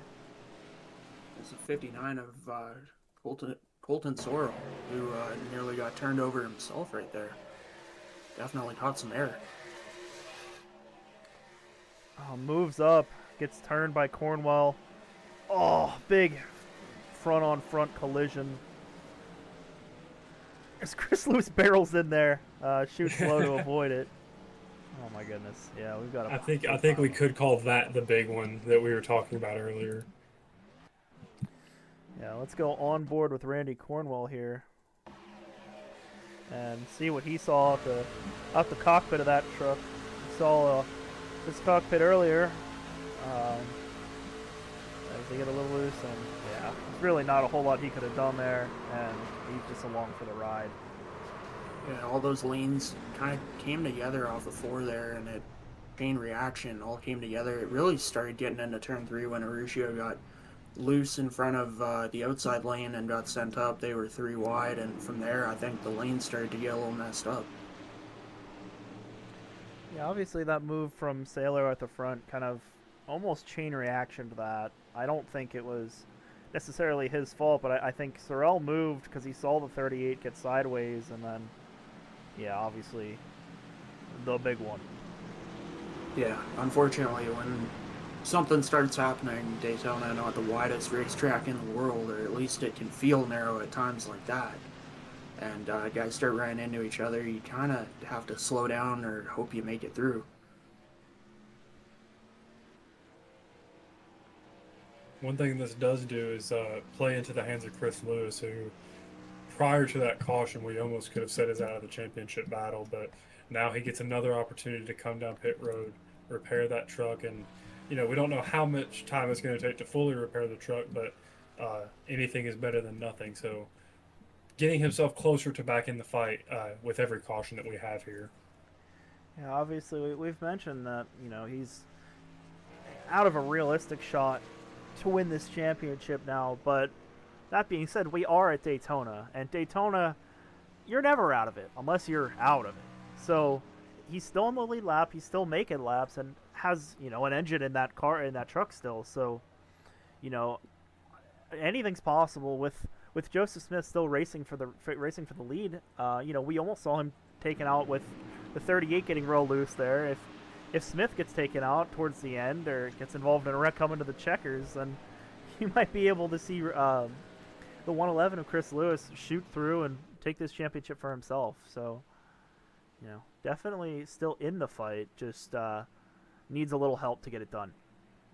Keeping an eye on these guys from the booth here under caution. They're definitely shutting off, putting the clutch in to save some gas right now. So fuel maybe still a bit of a concern for these guys, or potentially trying to give themselves a little bit of insurance in case we get that green-white checkered moment, which we see quite often here at Daytona. Can get that late caution and go into some overtime.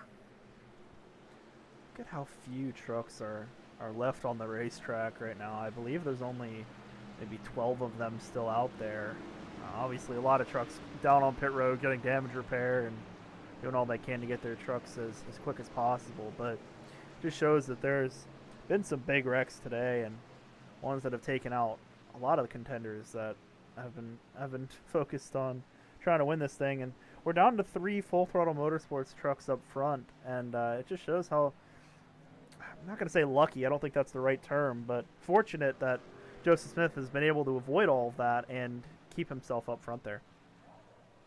And truck I had my eyes on here once again is the 51 Ryan Whitaker. He's moved up to third on the inside lane now, and he involved in that second caution, of course, but also the pit incident on the caution before that coming down pit road. A couple of guys got into each other. Now he's back in the mix again, and you know, he was fast earlier and has a lot of confidence behind the wheel. It seems like he could be up there in the mix on the end of this thing.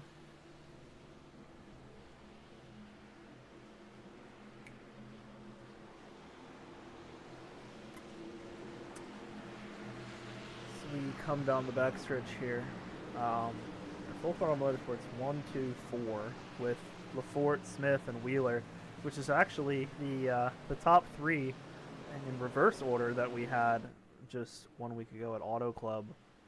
So, yeah, doing the things that they've been doing all year, and I've been good at doing. Full Throttle Motorsports up at the front late here in this race. Tim Averill, who's also been fast at these Superspeedway races, running P6, trying to work on that team championship, as the rest of TI Racing is back around 10th. So Tim Averill, their best shot as of right now, but got 12 to go at the line as we're coming back to green. Now that they're all lined up, we got quite a few trucks out here still. Should be an exciting run to the finish.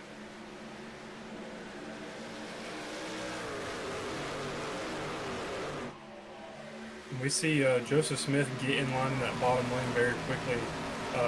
Michael Saylor, of course, not getting a great jump. That we might all be seeing one of those things where you find friends along the way, maybe not in your team, but from other places. Michael Saylor might be being friendly to those Full Throttle Motorsports cars up front. Yeah, as Joseph Smith's able to work to the bottom right behind his teammate and team owner in Lafort.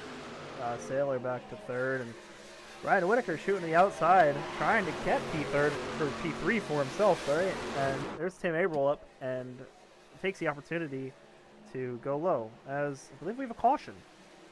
Caution back out. Nothing really towards even the back end of the lead pack there. Not sure what brought that out. The 40 of Joshua Nunez coming down pit road, as well as the 11 of Brian Kenny. Gonna see a replay here. Oh, Jesse Meyer turns the 10 of Dallas Childers, and Meyer goes for a pretty hard spin. The 10 into the wall pretty good. Looks like they were 3 wide, a good bit back in the field, but unfortunately that was a good bit back in the field. So another needless wreck kind of towards the end of this thing, racing for P15. Yeah, we hate to see that with the wrecks, happening. We like to see green flag runs, and we'd like to see this thing got to the finish. But what I do think that might benefit us and the spectators is seeing Chris Lewis get back in that fight. This is another opportunity for him to fix damage, get more speed, and get back to the front where we can maybe see a fight for the championship. Yeah, important for Chris Lewis for sure, but also important for these guys who are a little close on fuel. Joseph Smith, I mean, like I said under the last caution, is saving some fuel there, and this will help him out some more if fuel was going to be an issue. Gets a few more caution laps to run at moderate pace. You know, I'm not sure about you guys, but the 111 truck looks clean. Like, Yeah, I was looking. It seems like there's a little bit of damage potentially in front of the left rear wheel, but aside from he's that, actually staying out. So, he is staying out. He might have that thing fixed. We might just have some visual damage rather than some actual damage on that truck. here comes the entirety of Full Throttle Motorsports, other than Lafort and Smith up front. More contact on pit More road. contact. Yeah, their execution has kind of gone out the window today. It started off so strong, then had the Steinbach flip and a wreck from Sorrell and another incident coming down on pit road. He actually toes back to his box there. So, And yeah, of course, like we talked about earlier, sun going down, the lights are on, and that track is cooled off a little bit. Gonna be a lot more grip out there. Might see some more aggressive left to right moves. Not that we haven't seen that already, but I think the wick is gonna get turned up even more here toward the end as we're inside 10 to go. I'm just happy. I think we've got a championship battle again. I really thought that 111 truck was done. And yeah, he's got a little bit of right rear damage, but it's much better than what it seemed to be. And honestly, I didn't think he was going to have any shot at getting that fixed. But it seems like it is fixed. So I think he's got a shot at going back up to the lead. And he's been able to work himself through the field pretty good up to this point. So we'll be able to watch him through these final, I believe, 8 laps it'll be on the restart. Yeah, it should be coming back to get the 1 to green this time, and should be interesting to see how these guys try to attack this. I mean, we've seen the top carry a lot of momentum. The bottom's been good for blocking the lane and getting the good start, but the top, once it gets rolling, it's quite dominant. It'll be interesting to see what lanes guys try to use, and once we get down to the end of it, how they manufacture passes using the side draft and using each other as obstacles in the way. Joseph Smith saving more fuel there. He clutch in and coast. Yeah. Before we get back to the green here, I would like to look at our mid-race info. Obviously, it's a little later than that, but we are on lap 65 of 67, or of 75, or 66 of 75. We've had 7 cautions, 20 caution laps. I believe that's 21 now. 23 trucks remaining in the session, although I believe there's only 19 left on the lead lap. We've had 20 lead changes, which is unsurprising for a track like Daytona, and an average lap time currently of 51.5 seconds. With those lead changes, the people who have been up front, Jace Lafort in the 9, Chris Lewis in the 111, both leading 14 laps, Jeremy Berger leading 12, and Ryan Whitaker leading 8. So all drivers that we've talked about quite a bit today. I'm almost surprised that we haven't seen Joseph Smith run up front and lead more laps at this point. However, he is running second. Jace Lafort has kind of come on strong here toward these closing laps. He cycled to the front and now leading the way and kind of has control over the race. We'll have to watch and see what he does to try and go for the win here. That's almost exactly what we saw them do last week. Not slow by any means, but definitely not controlling the field for the entirety of the race. And then we get to that last pit cycle, and all of a sudden, that Full Throttle Motorsports team is at the front, dominating. So very similar kind of theme to what we saw last week in them showing up late in the race and being in control.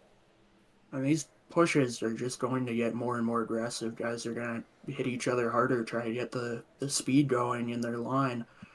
And that can, get guys loose and run into each other. It'll be interesting to see how they manage it here. So we're getting ready to go back to green. They come down the front stretch. Full Throttle Motorsports 1-2, TI Racing in 4, 6, 10, and 12. And I believe 9. As we go through the restart zone, and Jason Ford fires. We are back. Green flag racing here with just 7 laps to go. 8 laps And to go. LaForte going to move up, block that outside line in front of Joseph Smith. Maybe try and get some help there and help out his teammate on that outside as they line up 4 trucks in a row now.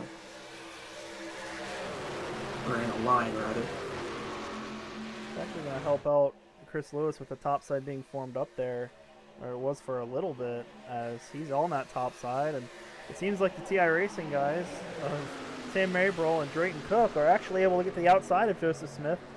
And here comes Chris Lewis. This is about to be shaping up for a great championship battle. These guys are really leaning on each other's bumpers through the corners now, trying to keep that momentum up, but that can also break that grip in the rear end.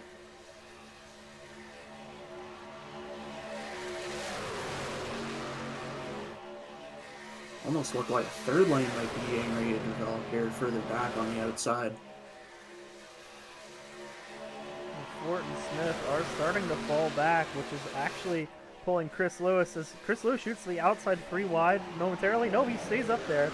He's going to try to go for the lead, go for broke, as we've seen him do just about all day. Chris Lewis is going to make a huge run, and he's 3 wide as the championship contenders are 3 wide sandwich on the 33 of Paul Tyler. And they're going to get we got sideways. Contact back there. Saved it. Great driving by everyone involved there to keep it green as they're 3 wide off Oh, the 4. no. Contact. Hard hit inside wall. No, that wasn't Joseph Smith. That was the 3 truck. I'm so sorry. Tim April with a big hit to the inside wall. That's going to be his day over, as he has lost the left front on that thing. You're lucky you lagged out. I saw a Ram truck with some orange on it there. But not Joseph Smith. Joseph Smith still in the field here, but it looks like Lewis might be ahead or at least alongside him now. We're going to take a quick replay. Paul Tyler comes down and just flips the front end of Tim April. Big hit for that 3 truck. And yeah, obviously Joseph Smith was right there. He was actually in that position about a lap ago. So if that would have happened 1 lap earlier, I think we would have seen the 31 almost in the exact same spot as the 3 was there. Luckily for Smith, he keeps it clean. Quite similar as well to the earlier incident with Chris Lewis as well, getting off turn 4 and hitting that inside wall. Thankfully, neither of our championship contenders were involved, but Chris Lewis, through all that, has pulled ahead of his championship rival. He's in second now. Yeah, it feels like the maybe the 3rd time that our championship battle has flipped up at the front of the field. We saw Chris Lewis early, then we saw Joseph Smith take control there when Lewis had the trouble and was involved in that incident, and then now Chris Lewis has fixed his damage, has driven the truck, and is now being scored second with teammates either side of him in 1st and 3rd. So once again, this battle has flipped, and Lewis is maybe back on the front foot with some teammate help up front, where Joseph Smith doesn't have as much help, only having Jason Fuller up front with him. We've talked about these these teams and how they work together all night long. It'll be interesting to see who works together here at the end, as it's a little shaken up for Joseph Smith. He had a lot of friends, and now not nearly as many around him. I'll be honest with you guys, 15 laps ago, you told me that Chris Lewis was second ahead of Joseph Smith. I would have called you a liar. But wow, yeah, I could not have predicted this. I thought, like I said before, I thought Chris Lewis was out of this thing. I thought he was looking for a miracle. Turns out he can make his own miracle. He doesn't need any kind of luck. He can drive himself to the front no matter what. And he's got those iRacing teammates right in front and behind him. But it'll be interesting to see if Drayton Cook chooses the bottom here. That'll make the top side be Chris Lewis, Jace LaForte, and Joseph Smith being your top 3 on the outside. Jace LaForte obviously very much helping the Joseph Smith camp, being the team owner over there at Full Throttle Motorsports. But Chris Lewis can use his power and leverage as the iRacing owner to work his drivers and Drayton Cook and Randy Cornwell to help him out as best as they can too. I think we're shaping up to have a really good finish. And going back just right before that incident occurred, gotta give credit to Chris Lewis. He made a real good power move 3 wide on the outside, getting off about halfway down the backstretch, getting into 3. And that moved him forward up to where he is now. He clearly has some confidence behind the wheel right now. And not going down without a fight by any means out here tonight. Yeah, these two championship contenders have really shown why they belong here. I mean, both of them have been able to work their way through the field. There's only going to be 3 laps to go on this restart, and both of them are sitting up front fighting for the championship. Yeah, you got Chris Lewis going to restart on the inside front row there, and then Joseph Smith outside row 3, but he's got some teammate help there as well. I think you have to imagine that Drayton Cook might not get the greatest start here, as he has those 2 Full Throttle Motorsports trucks behind him. I'm sure he'll get a great shove from them, but maybe not as early on the gas as we would typically see from the leader as the 17 car controls his field. Now, I'm not 100% sure on this, but I'm almost positive that if this is your finishing order with Jason Lafort in 4th and the TI Racing drivers up front, I believe that TI Racing will take home the championship by 1 point. Now, that's just math. That's just math I did in my head. I'm not sure if that's entirely correct, but the team championship is close as ever.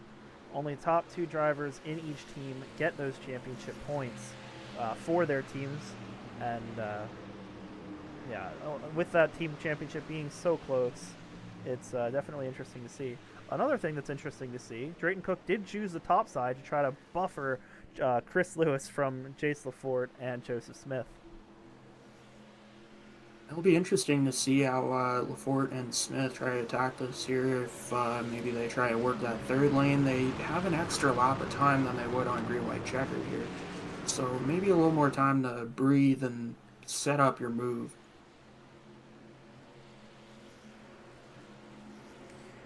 We're going to see the field here 2 by 2 coming down for what might be the final restart of the race. Drayton Cook, Chris Lewis, TI Racing leads the field to back Green Flag Racing with 3 laps to go here in the TA3 Designs Superspeedway Truck Series Championship. I think Joseph Smith, not the restart he wanted there. He got passed by the truck on the inside of him.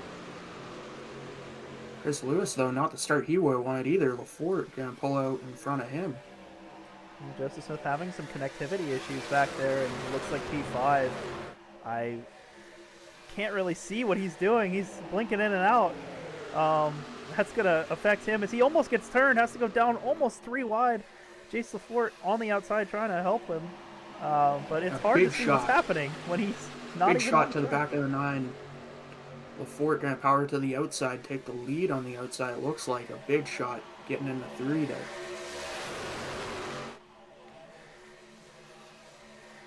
Oh, and there's sideways truck behind. In the fence back there. And they're going to wreck. Straight, 51 around. Oh, I heard an engine blow. And we've got a caution with just 2 laps to go. I believe that was the 51. Ryan Whitaker looked like he hit the outside wall in the tri-oval head on, and unfortunately Nick Aruscio, who we've talked about all night as well, involved in that one. Those 2 got together right coming out of the tri-oval. We'll have a look at the replay here. Yeah, here's your replay. They're racing hard here. It seems like they go 4 wide and just isn't enough room.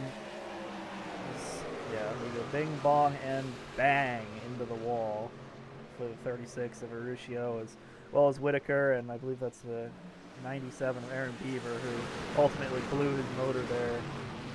Tough night, or tough way to end the night for all those drivers. Now up front, your leader, Lafort here, and then you've got Joseph Smith in 3rd, and then I believe that's, yeah, I'm correct, that's Chris Lewis in 5th, so they should be starting nose to tail here on the inside. Green-white checkered coming up. We're going into overtime as well. Will fuel be a concern for anyone? We see a couple trucks on the apron. I think the 2 championship leaders nose to tail into a green-white checkered is the only way that this season could end. That's so fitting, I think, for how good racing we see and how much tight battling we see. That seems fitting to me. Not too sure what's going on here. It seems like they had Yeah, a to little catch the pace confusion truck, with the but pace truck. I That like caution it. came right at the end of the tri-oval there. Pace truck over in turn 1 on the apron there, so they had to come around a full lap. That'll stretch another lap on fuel potentially as well. We have had quite a few cautions during the past few laps, but still, if we start getting more green-white checkers, I mean, there's 3 attempts. That could burn up some fuel. Some people might be a little bit concerned here that have not pitted since that final pit stop.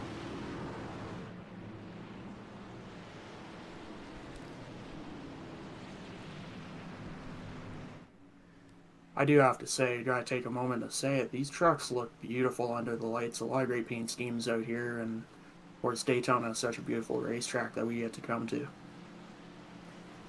This is the second time we've been here this season, and yeah, I mean, Daytona is such an iconic racetrack, and really one that should be treasured every time we come here. And unlike Talladega, which is the other, traditional super speedway that we get to see on the iRacing service,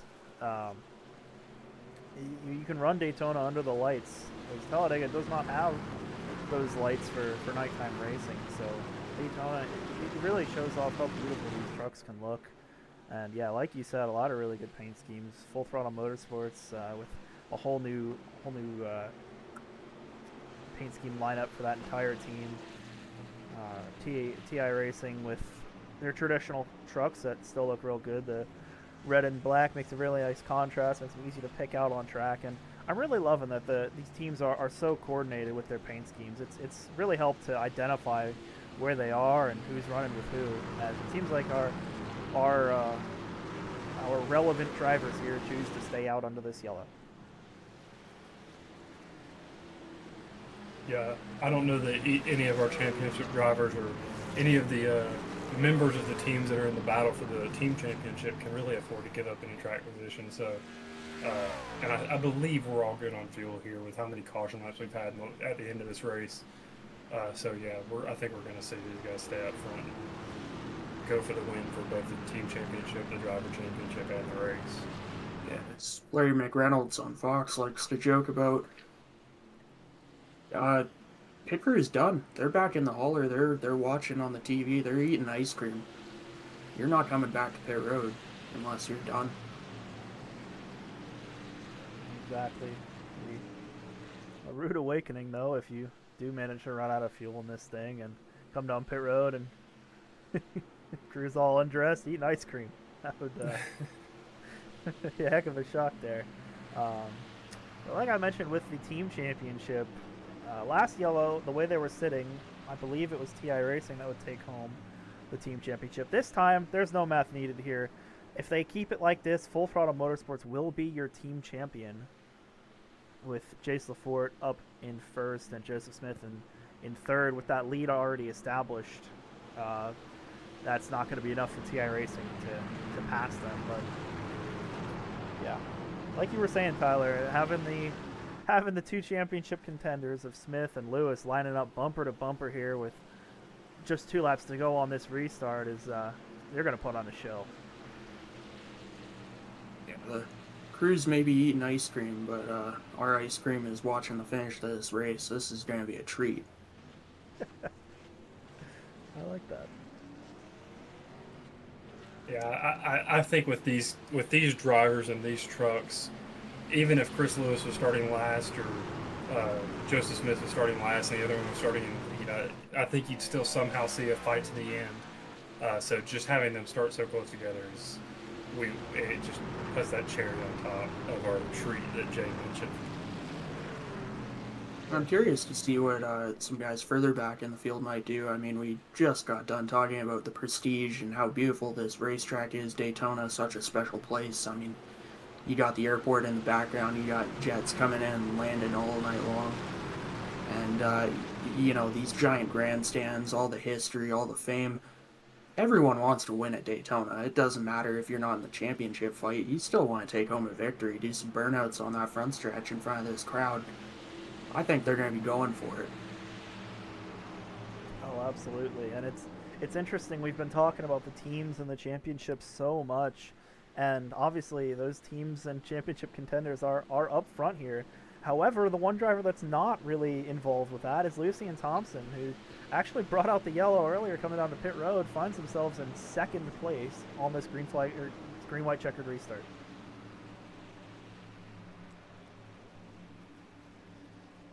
Yeah, we've had a couple examples tonight of just don't want to give up. If you just can stay on that lead lap or even just one lap down and just keep making laps, stay in it, hang around. You can be there at the end. Give yourself an opportunity. Getting ready to go back to green here. First attempt at a green white checkered. Oh boy, I'm pumped up for this one.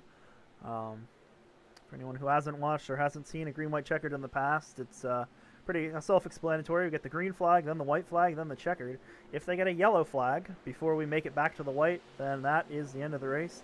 However, once we make it to the white, we're racing to the checkered. We are green flag, green white checkered for the finale here at Daytona. Nose to tail, Joseph Smith, Chris Lewis on that bottom.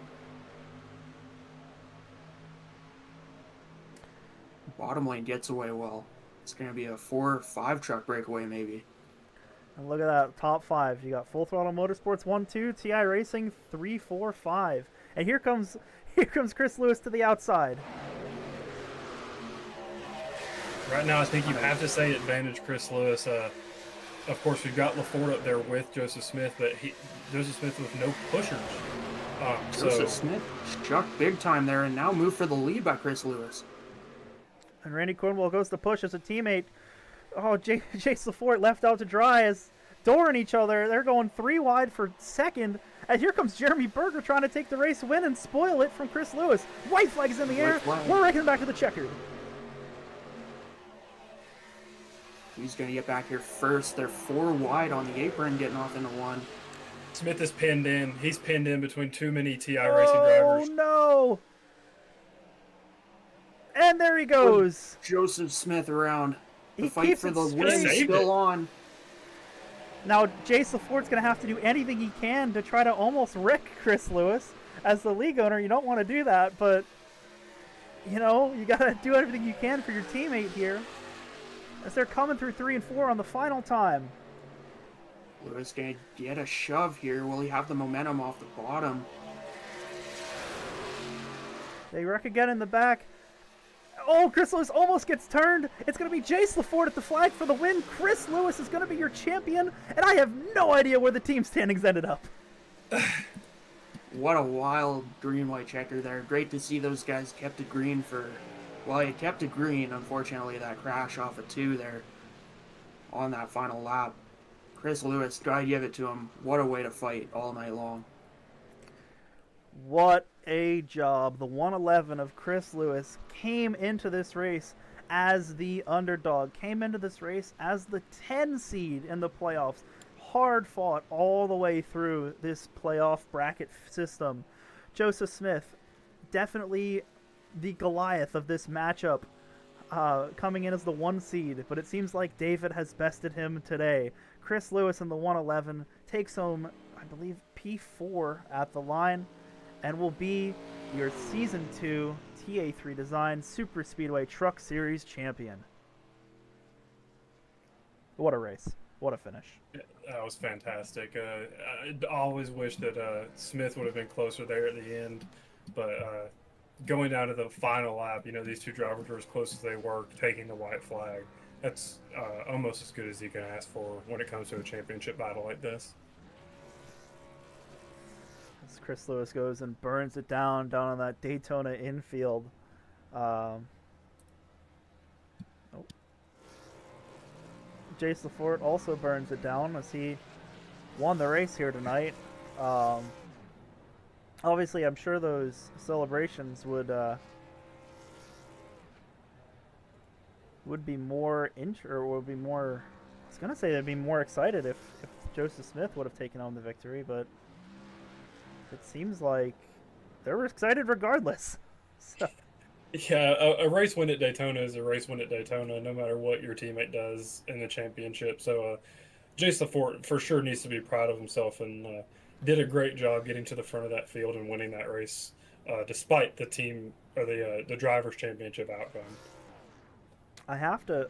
I want to say that I would be shocked if Full Throttle Motorsports isn't the championship in the team standings here.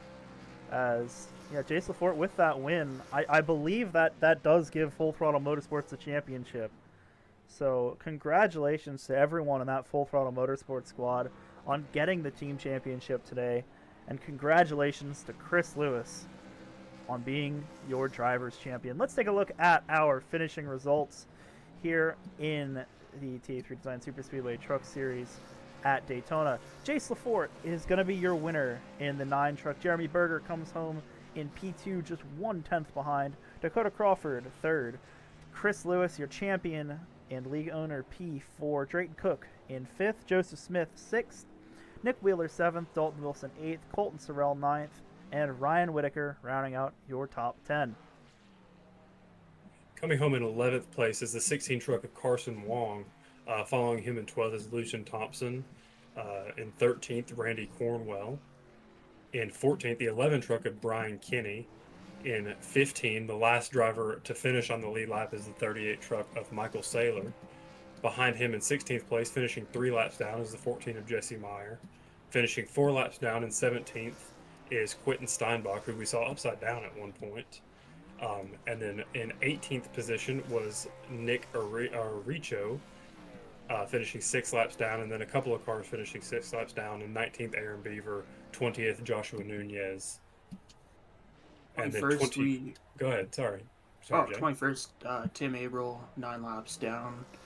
22nd, Paul Tyler, 10 laps down. Dallas Childers in 23rd, 15 laps down. And Stephen Melnick, 30 laps down in 24th. And Carson Kenny in 25th. Usually, I would say at this point, we would go to commercial break and wait for these guys and get them into the broadcast booth. But I believe we have a very excited Chris Lewis waiting for us, if we can hit the replay here. So let's bring him right in here and interview our champion. Chris Lewis, you're here in the RevLIVE booth. You got a copy? Chris Lewis, you got a copy, buddy? I do, buddy. Well, congratulations, my man. You have taken home the Season 2 championship. Oh, my goodness. What a recovery drive. Buddy, I can't believe it. I told you, the last time I won, I had to find a way. I had to find a way here again. I had 7 minutes of damage on my car. And I felt like I got intentionally wrecked by the 40. I'm going to have to talk with him after this because that was, at least from what I saw in my car, I'm a little hot about that. That's a different story. 7 minutes of damage and come back to win the thing. I can't believe it. I've been trying for 8 years to win a championship, and I finally done it. Yeah, well, I mean, I can speak for all of us here in the booth. We thought you were out of it. I mean, we saw that wreck with the 40 truck, and we're like, man, I think we're robbed of a great championship finish here. You managed to get the damage repaired. I don't know how close you were to having it all done, but it looked like the truck was fast. And yeah, you were able to drive back through the field. What was going through your mind when you saw coming through turn 2 there, the 31 kind of get shuffled up and a bit of a mess behind you, and knowing you could be able to just drive away and take it home? All I could see in my rearview mirror was a beautiful, beautiful TA3 Designs black and red truck of my teammate. And I knew as soon as the 31 got shuffled out, as long as I had my team behind me, I was good. So I just kept looking forward and just kept going. Absolutely. Jay, I believe you got a question for Chris? Oh, maybe not. Tyler? Yeah, obviously, congratulations on the championship victory there. And you've already mentioned how much your team was a part of that championship with Drayton pushing you to the line there. With that being said, how many people and do you have any people you'd like to thank your team included in that?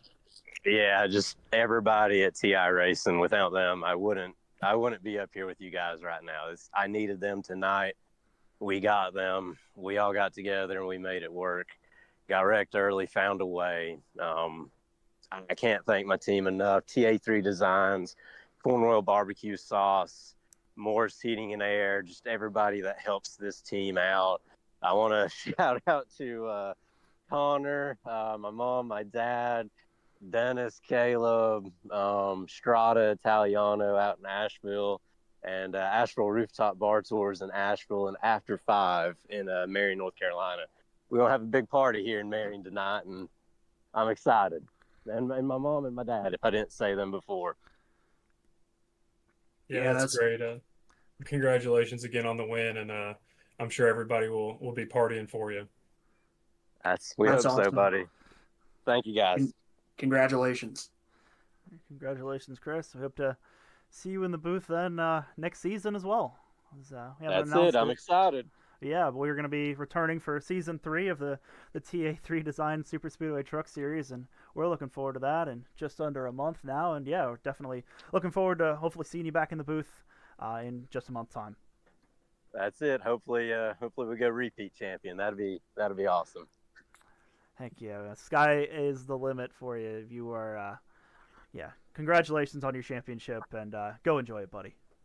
Thank you, guys.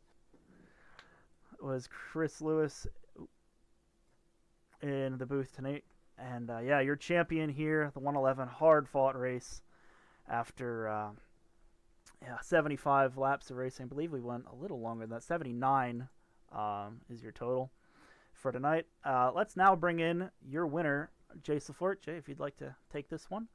And here you go, Jace. Jace, you got a copy for us? Yes, sir. Hey, Jace, congratulations on the win tonight. It was a hell of a run. You shuffled yourself to the front toward the end at the right time to take home this victory. How did you get it done? How did you control those lanes and make sure you kept it up there with all the shenanigans going on around and behind you?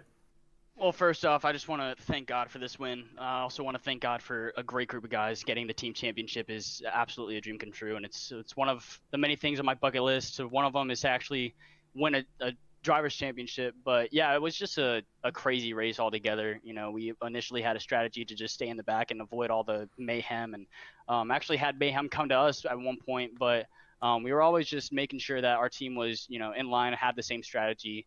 And when we got that lucky break, when we went into the pits, when the caution came out, we just said to ourselves we were going to stay up here and we're going to control the field, and hopefully keep that 11 behind us for the championship for Joe. But things just got crazy. TI is a great team. They got a bunch of solid drivers, and they made their way up. They weaved their way to the front, and somehow Chris Lewis was able to get up. And I just knew that I wanted to bring home something for this team, and I'm so proud of our team. We have a great group of guys: Nick Wheeler, Quentin Steinbach, Colton Sorrell, Carson Wong, Joe Smith, and just everybody that is at full throttle. We had the Chesapeake guys help us out today, Lucien, and also Joshua Nunez, and also Michael Saylor. Just a huge shout out to them. But I knew that once we had the track position, I just needed to stay in front of them, and I was scared that they were going to go 3 wide on me, but Jeremy stayed behind me, and it was a solid finish. Yeah, that's great. Tyler, you have anything? Yeah, just we've talked about you guys at Full Throttle Motorsports and the ability of y'all to work together and that teamwork. We saw it last week at Auto Club, and this week we saw it at the beginning of the race, and things kind of got away from you guys. It seemed like a little bit in the middle stages to the late stages of the race. Once your team started to get involved in some of those incidents that weren't exactly y'all's fault and kind of started breaking up, what was the strategy when you saw yourself and Joseph Smith in particular up at the front of the track? How did you plan on keeping control with just 2 trucks up there? Man, I don't even know. First priority was to just not die. You don't win these races by not finishing, so we got to keep that in priority first. And I don't even know. Joe is kind of my eyes and ears. Also, he was trying to fight for a championship too, so it was kind of that weird scenario where Joe's trying to save fuel and also win the chip, and he got shuffled back. I was able to get in front of Chris, I think, and I don't even know. It goes by so quick. You don't really. It's a blink of an eye how fast that goes. So, I was just trying to keep the thing on the track. So yeah, we were up there, trying to defend as much as we could, and Joe got shuffled back. I tried to keep the lead, and the results fell the way they did. Yeah, that was a great job of you staying up front with the limited help, and of course, unfortunate for Joe to get shuffled out there at the end and lose the championship battle. But of course, you two still did a great job at the front of the field, and congratulations on the win. Thank you so much. I appreciate it. Hey, congratulations, Jace, on the team championship and the win tonight. Before we let you go, is there anyone you want to thank other than your teammates? I want to thank you guys for putting on a great show. You guys have rocked ever since you hopped on this league. I've thoroughly enjoyed all the broadcasting, so y'all did a great job, and just want to thank you guys. I want to thank my parents for supporting me, all the guys that support me throughout my career, friends, family that are going to watch this maybe in the future or are watching right now. Thank you guys so much for your support. I just want to thank everybody at Full Throttle again. I can't stress it enough how solid of a team this is, and I want to thank Chris Lewis first of all for bringing me in, and also for hosting this incredible league. So yeah, thank you. We appreciate the kind words, and yeah, hopefully we will see you back in the booth in a month's time. So it'd be awesome. that would be sick. Yeah, congratulations on your victory here tonight and your team championship, and yeah, we'll see you come season 3. Thank you. All right, that was Jace Lafort in the booth tonight. I believe those are going to be our only 2 interviews for today. So we will go to post-race coverage.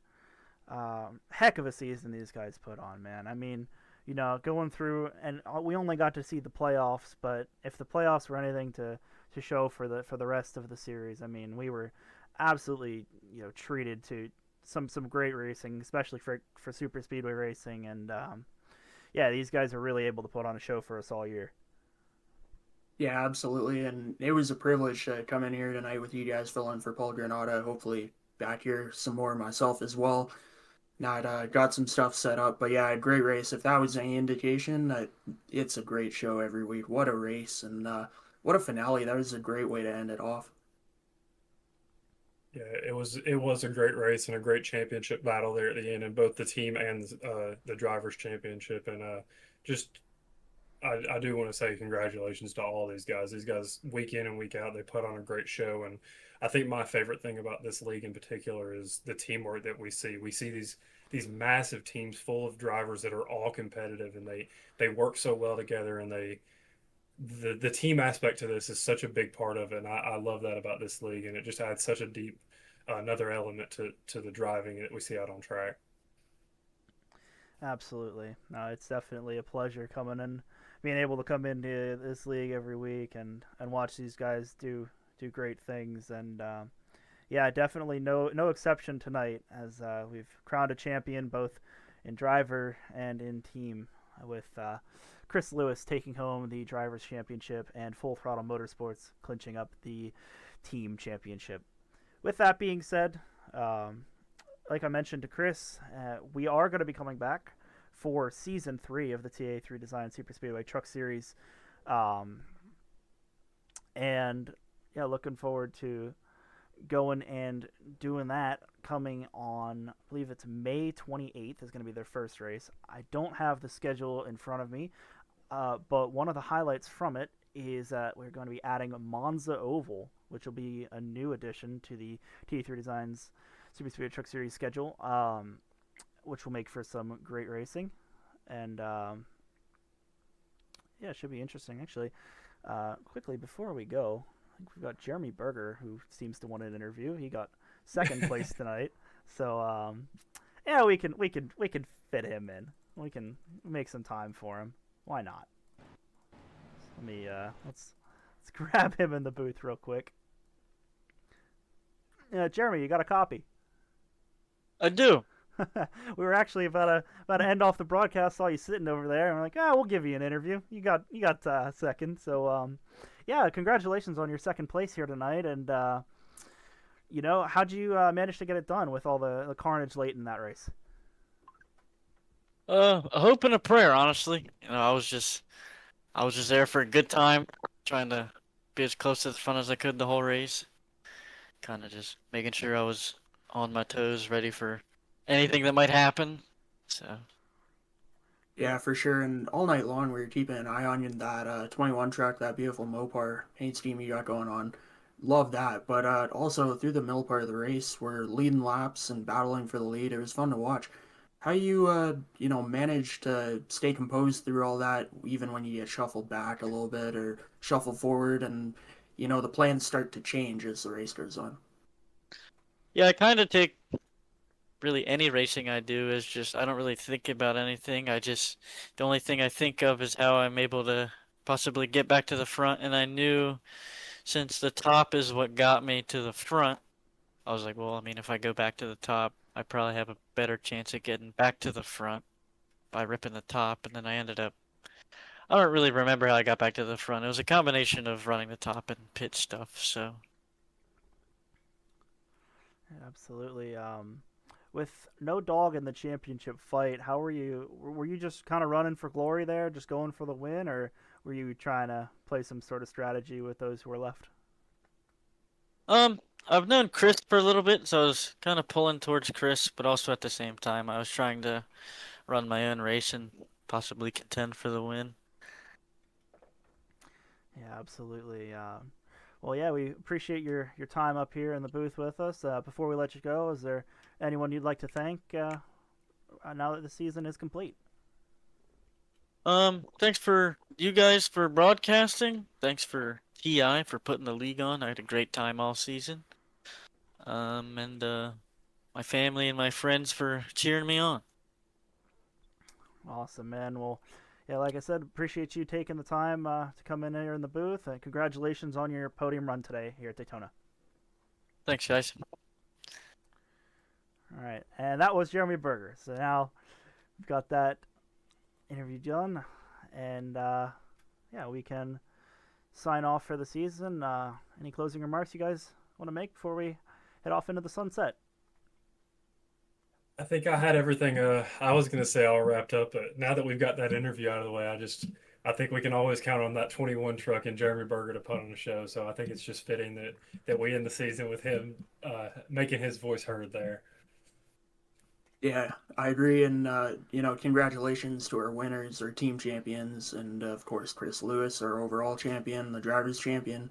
It's a fun show to watch, and looking forward to next season. Thank you to the lead for having us here. It's great show all night. Super fun to watch. Yeah, absolutely. Appreciate everyone in the YouTube chat, everyone for coming out and watching these streams. You guys make it all happen. We wouldn't be able to do this without you. So, thanks to the league and to Chris for having us on and putting on this incredible series for another incredible season. And we cannot wait to be back for next season. So, with that being said, my name is Josh Patterson, and from RevLIVE, we're signing off. See you all next year.